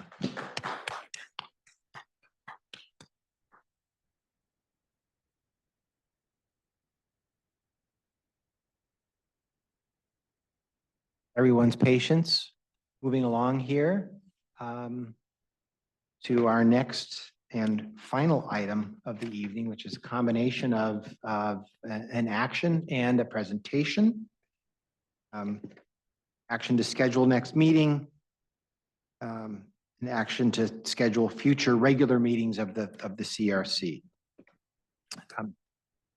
Go to the next slide. We talked about, again, the concept of monthly meetings, which is projected in the bylaws. And we talked about a date that we thought would work with this being the best place to meet and the library being kind of a good alternative place to meet and the kind of competing interests there are for city facilities. We don't have a lot of places that easily support groups of this size with the technology required in order to support, a hybrid, virtual meeting. And so we had to, as part of this, look at all the different meetings that are scheduled for all the different days. And a lot of with how active this community is, it's not easy to find, space. And even these dates, potentially have some challenges with other things that might need to be moved as a result. The other thing we talked about was the practical reality of the availability of staff and the timing required to post the agendas. We looked at Wednesday as a possible alternative day, but that would have required either a weekend posting of the agenda or a Friday posting of the agenda. It's a lot of work, to prepare for these meetings. And the expectation and hope would be that if we had a Thursday scheduled meeting, we'd have up until the end of the day, on Monday to put the package together and the agenda together. So this is this suggestion that you see on this next page is a product of both the facility reality, the logistics of putting, these meetings together, and a date that we were hoping, of course, would work, for as many of you as possible.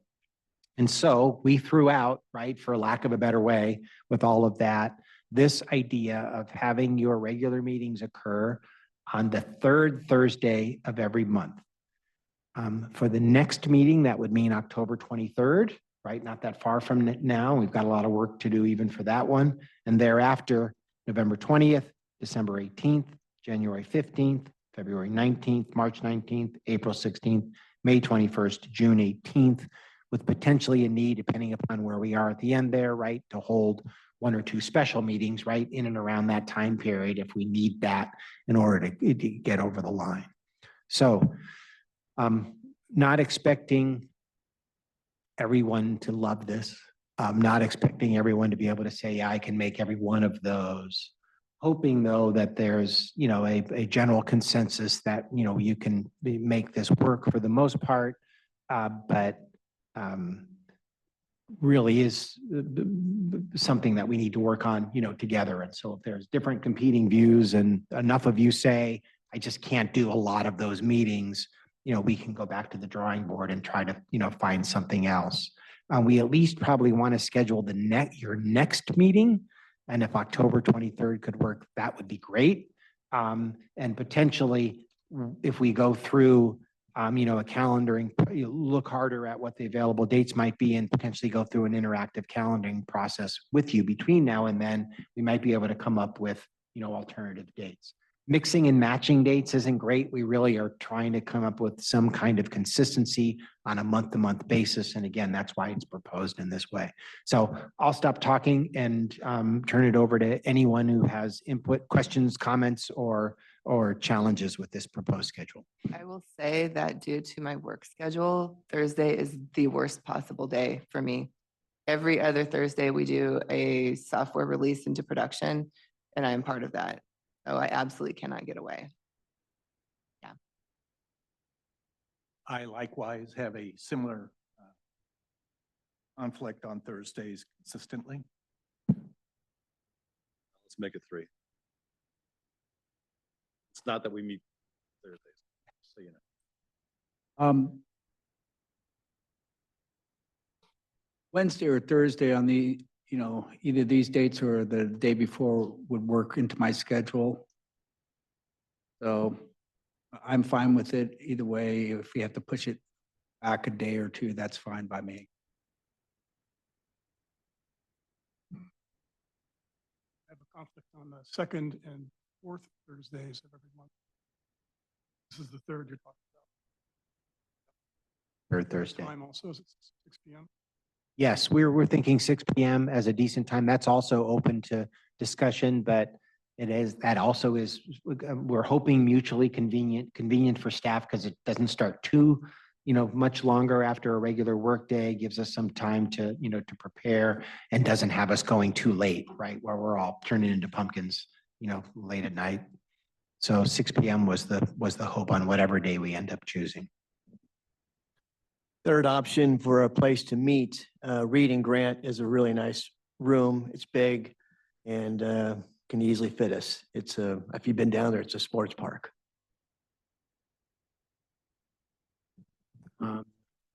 We'll take a look at Just that. Yeah. quick question for everybody. Would the central library be better for people than this location? For me, it's real close. It's 1.5 dozen the other for me.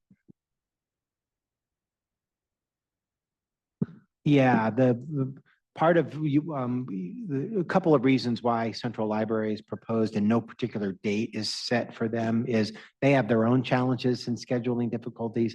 It's also a whole thing and a whole different group we need to activate in order to provide, support for this meeting. So we didn't want to have them all there, but again, to mix it up a little bit, we wanted to have at least 2 or 3 there.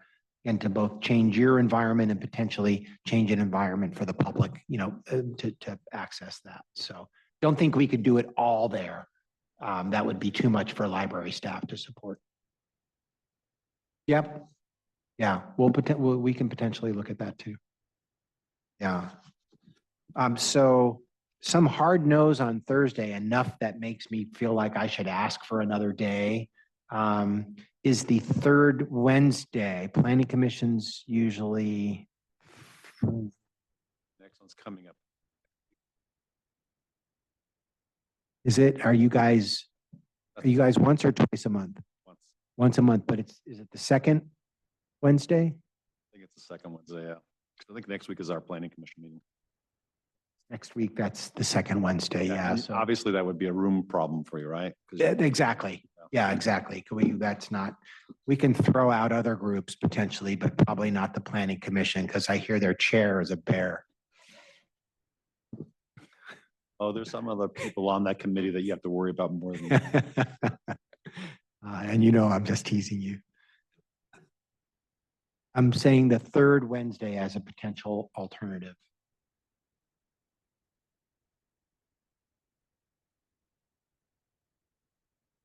Any other hard kind of Wednesday's just not going to work? I know, I get how a meeting here or there, right, would just may not work for different people. We have other things going on. And so, I'm looking for more structural, no-go kind of feedback at this point.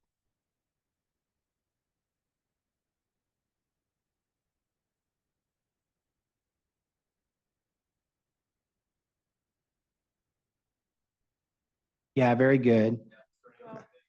What do we have? Yeah. Yep. Then bring back. Yeah, and we'll explore a 3rd Wednesday. So let's do the next meeting. Yeah, we had vetted this a little bit internally to see what the alternative was. The 3rd Wednesday was something that we thought was available. If you guys are identifying other challenges, then. In December on the 3rd Wednesday is a planning commission meeting. Oh, okay, but I mean, that could potentially be a meeting in the library. We have a planning commissioner on our committee. Oh, we have a planning commissioner. Oh, that's what your point was. Very good. So what we'll do is let's set the next meeting. We'll look at check this from a scheduling standpoint, and with the feedback that we've gotten, we'll come back with a recommendation at your next meeting, and that can be the first item that we schedule those meetings going forward. So if I'm understanding from the hard no Thursday people, October 23rd is no better than any other Thursday. And so would October 22nd work for folks? Yes.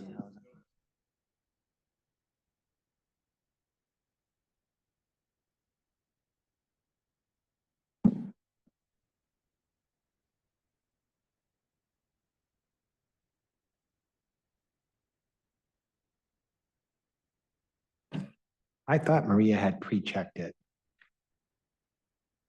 Okay, so here's what we're gonna do.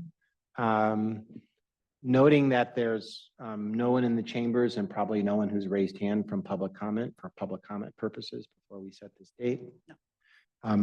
Let's tentatively set your next meeting with consensus, of the group for the October 22nd, the next Wednesday. And if we end up having scheduling difficulties with that, we'll poll the group for another day kind of around that time, avoiding Thursday. Is that something we can do with, and we can do this with consensus? Looking around and seeing nods and acceptance. So note there's consensus of the group for the next meeting, October 22nd, not my anniversary, so I'm okay. And then we will endeavor to produce a calendar that could be third Wednesday, sorry, from time to time, there may be a conflict with any one of you, right, with different things. But we'll explore alternatives as well and do a polling. Looking good. Okay. Very good.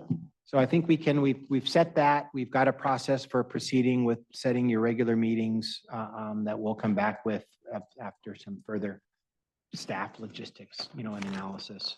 And if we end up running against problem, we may do some sort of polling in the meantime, to give you more than one choice when it comes back to you. No, you can take those. You've got one other final presentation from me that really is just a preview of the next meeting, but Sue has a comment. Okay. Just to make sure I'm following everything correctly, were there any other days that were a problem for any? Yeah, very good question. Hard nose on any other day of the week. Not the day of the week. It's during Christmas. I will be. Yeah, and we're not going to put something into the holiday. 18th, we even thought was a little challenging. It wouldn't be any later than that. Yeah. Well, Those 2 weeks. I'm leaving on the 12th though, so I wanted to be here. I could do. Gotcha. both, but yeah. Gotcha. Yeah, that could be a challenging one. Well, like I said, we're going to try to accommodate as best we can. Yeah, understood. Just like. I mean, of course, you could participate remotely instead of drinking eggnog, or drink eggnog and participate remotely. Okay, fine, very good. Mr. Kelly. Third week of the month really looks good for my schedule. Generally, yeah, the third week. Generally. Gotcha. Very good. Okay. So preview of next meeting tentatively scheduled for October 22nd, and we'll get back to you on more details with that. What we want to really do is start really digging into this, right? We've got to get into the meat and substance of it. Appreciate your patience with all the orientation. Hopefully it was helpful going forward. We're going to be putting together a draft work plan for you to give a little bit more detail to kind of the things that everyone's been talking about, consistent with how this project is envisioned in the council actions that were taken, and in the bylaws that were adopted. And so again, what I mentioned early on is, given the scope of this project, we're trying to eat the elephant one bite at a time. The idea would be, we would work, internally from a professional staff standpoint, to divide the charter up into subsections based on common subject matter and department responsibility. And again, for example, the fiscal section implicates the finance department and public works. And so we would probably have that fiscal section be a potentially even standalone, part of the charter to be worked on. Other things lend themselves to being broken up in different ways as well. We've done a kind of a tentative job of it. I don't want to dive too deep into it today, but that's the idea. We would then assign charter subsections to CRC ad hoc subcommittees that you would be forming to serve as the working groups with respect to those subsections. So if you had a particular interest in fiscal or elections or HR or the kind of formation and powers, provisions, or in authority of city council or mayor, right? You would be given an opportunity to express your interest in that particular subcommittee, right? That's been assigned that. And the idea would be, we would give as many of you, right, your highest priority, interests as possible. We're going to work on developing, if possible, in advance of your next meeting, because I prefer not to do all of it at your next meeting, some sort of solicitation of interest, system where we break up the charter and describe it and describe the departments that will be providing support for it, and ask you to rank, the ones that you would most like to work, for 1 through 3. Right? And then we can come back and report out, because that's public information, the results of that, and you could have a discussion about how, that allocation would work. So again, eating the elephant one bite at a time. We know that everyone can't work on everything all at once. Let's break it up into sections, assign subcommittees based on expressed interest, right, to working on that. You could end up on more than one subcommittee. You could end up only on one. Again, it would depend on what your interest and your availability, is, because these would be meetings that are in addition to your regular meeting. So it's not a light lift. It's a thing that we recognize is going to take some additional time. And kind of how and when those get scheduled will be a conversation that we have, with usually that subcommittee to see what people can work around and what staff availability could be. And so that's kind of a thing that we want to work towards and have an action ready for you. The city attorney's office and the designated city department representatives will present and work with these subcommittees to develop proposed modifications. The subcommittees and staff will then present the proposed modifications, right, out of this subcommittee to the larger charter review committee, for review and input for the larger group. And ideally, we'll start putting together, right, the pieces of what this comprehensive amendment might look like.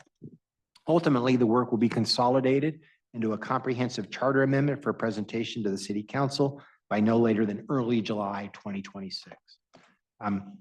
In order to get this on the ballot for November 2026, a final version of it with all the different supporting documents needs to be prepared and submitted to the registrar of voters some point in the first week in August. It changes a little bit. I don't know what the exact date is, but that's when things need to be done.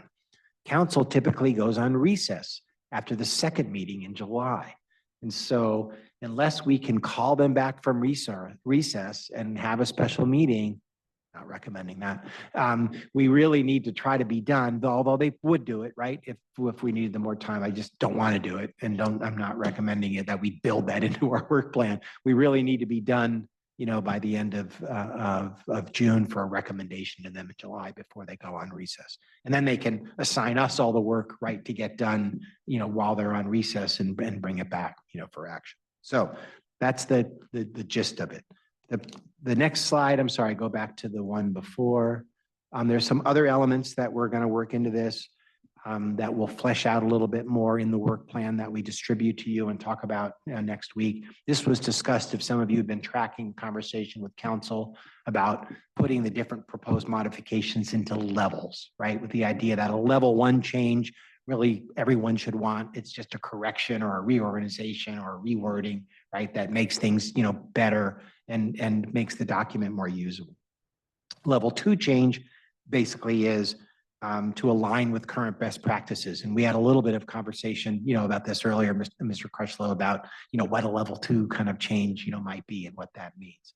Level 3 change might be something everybody likes and thinks is needed, but might just be too hot to handle, right? It might be an area of high sensitivity to the, to the public, to the council, based on the history of it. A nice example that I gave to the council about what this might be is modifications to Measure R. A lot of you know what Measure R is. It was a provision that was adopted by, I think it's section 714.1 of the charter, and it requires a vote of the people in certain circumstances when you're changing the use of designated parkland, right? Very important, foundational element. There's some things in that could use some clarification, right? Is it any conceivable alternative use, or is there a minor ancillary use, right, that's consistent with park purposes that could be allowed? Would everyone benefit from clarification there? Maybe so, but it just might be too hot to handle, right? There might be so much investment, right, in the terms of Measure R. The idea of submitting any change to Measure R might be something the council would want to think twice about. So that's an example of something that if we all talk about it, it makes sense, but it might be characterized as a level 3 proposal because it might be in an area where it's considered kind of a sacrosanct thing that the people already voted on. And we don't want to compromise, right, the overall opportunity to get all the other changes made by putting in something that's unnecessarily controversial. So that's going to be something that may evolve a little bit, but is built into the work plan because, again, we want to do good work, right? We want to make these changes, but we also want it to be something that is palatable, right, ultimately to the public, because the public decides, right? So there needs to be, if there's going to be a political element to this, it's not fighting politics, it's practical politics and thinking about, what we do and how it's presented. So very important part of the web plan. There's other, well, the work plan. There's other things here we can talk about. We are going to have some outside resources. We are going to try to do some benchmarking with other charters. I've got really good experience with Chula Vista's charter about dragons we slayed and things we, could do better that I'll try to bring to the table. We are going to propose that some level of web page, be maintained. And at this next meeting, again, we're going to solicit interest and hopefully execute appointments to the ad hoc subcommittees. So that's your preview. It's 8:30. We want to provide answer your questions, provide the public, phantom public for this meeting anyway, opportunity to ask questions and present if they need to. But are there any questions for me or the team about the preview for the next meeting and the work plan elements? Formation documents, I think. Is your mic on? Yeah, it's on. Okay, yeah. Sometimes you just need to put your mouth on it too, yeah. In the formation documents for this committee, I believe it mentions seeking cost efficiencies and efficiencies with government. Yes. Is it possible to get at least an overview presentation by the city staff at our next meeting about where you think those savings might be most located? Because off the top of my head, I don't know. Yeah, we will endeavor to do that as part of the work plan as at least examples. There was a few examples in the reports we gave to council that we thought would provide cost savings. Some off the top of my head even now are the procurement ones I've talked about earlier. Not having staff produce staff reports, at very low dollar amount items that go to council. A lot of staff time goes into that, and that's a significant cost savings. To add a design build procurement mechanism can save both cost and time, in the execution of complicated projects, including a number of the projects that Measure I wants to, implement over the next few years. A lot of police type facilities and fire facilities frequently get built with design build procurement in order to have value engineering and to save cost and time in the execution. So we can do others, there, but that might end up being, also a product of the ad hoc subcommittees to the extent certain ones of them, are more cost efficient oriented than others. Okay, yeah. The only other thing I can think of with respect to that is around elections. I don't know if you guys keep a list, like here are all the times we were asked about this ambiguity in the elections code or the charter or whatnot. I mean, if that exists, it would be interesting. If not, we can figure it out. Yeah, it might be, I don't think we've tallied that. It might be a little more anecdotal, at least based on my tenure, but we'll definitely, that will be probably something that's presented to the ad hoc subcommittee, for them to focus on that works on that section.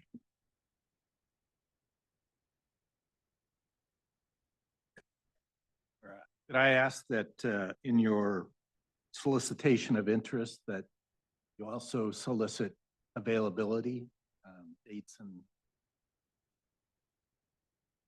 days and hours of the week, so on, and assume your staff has similar restrictions and Yeah, isn't that a great point? Yeah, we'll build that in when we're talking to the staff that's been assigned, what that group's available, because it really will be important to have professional staff available to present that. So very good comment. Yeah, we'll build that in. Question? Two, so when you do communications to the city council about the progress of what we're doing, what kind of information do they get, or do they get anything until June? It would seem to me if we're going down a certain path and they have not heard it, and the first time they hear it is when we present it to them in June, that would not be such a good thing. I think that's another great point. I think most of the work that you're doing, to the extent it falls within level 1 and 2, is probably going to be okay. and not going to raise any issues with council. But even within level 2 and absolutely in level 3, to the extent you come across something that you don't want to, and I don't want you to do it either, and I don't want to do it either, you don't want to invest time in until you do at least a gut check with city council on it, that might be a good inquiry. So maybe it's, periodically, right? In 3 months, and then in 6 months, if things have come up, we do interim check-ins with council to see if there's hot button issues with them. Right, a level 1 could be a hot yep. button issue, all of a sudden, we didn't know it. Yep, great comment, great addition to the work plan. Yeah, I think we'll build something like that in. Just because I like to do this, level 3, let's say level 3 does come up, right? Does the charter, when the measure comes up for a vote, does it have to be a single measure, or could you literally say, look, we know the rest of the stuff's really easy, we'll make this one measure, but this one is kind of controversial, so we're going to make it a separate measure just to be. Great point. And we talked about that, maybe not in this presentation, but in some of the presentations to council. We want, of course, to be consistent with the kind of ethos and purpose of this, to put as much into one master measure as possible. However, if there is something that either is problematic or makes sense to parse and have as a separate measure, that's absolutely something that the council might expect and could be presented to them in that fashion. We had that same dilemma when we did this whole exercise down in Chula Vista. There was one thing that we thought was kind of a tweener.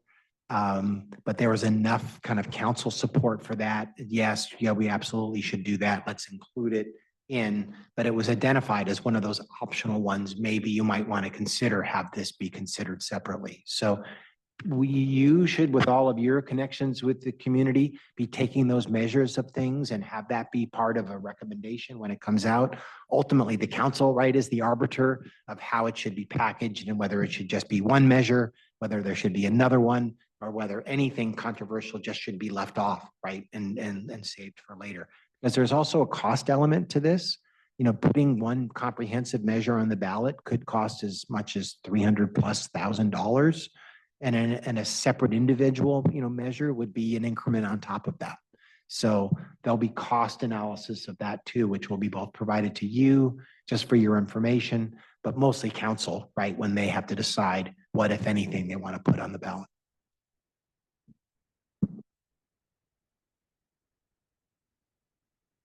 Anything else? Did we check with public on this one? No hands, nobody in the chambers, so we're good on public input.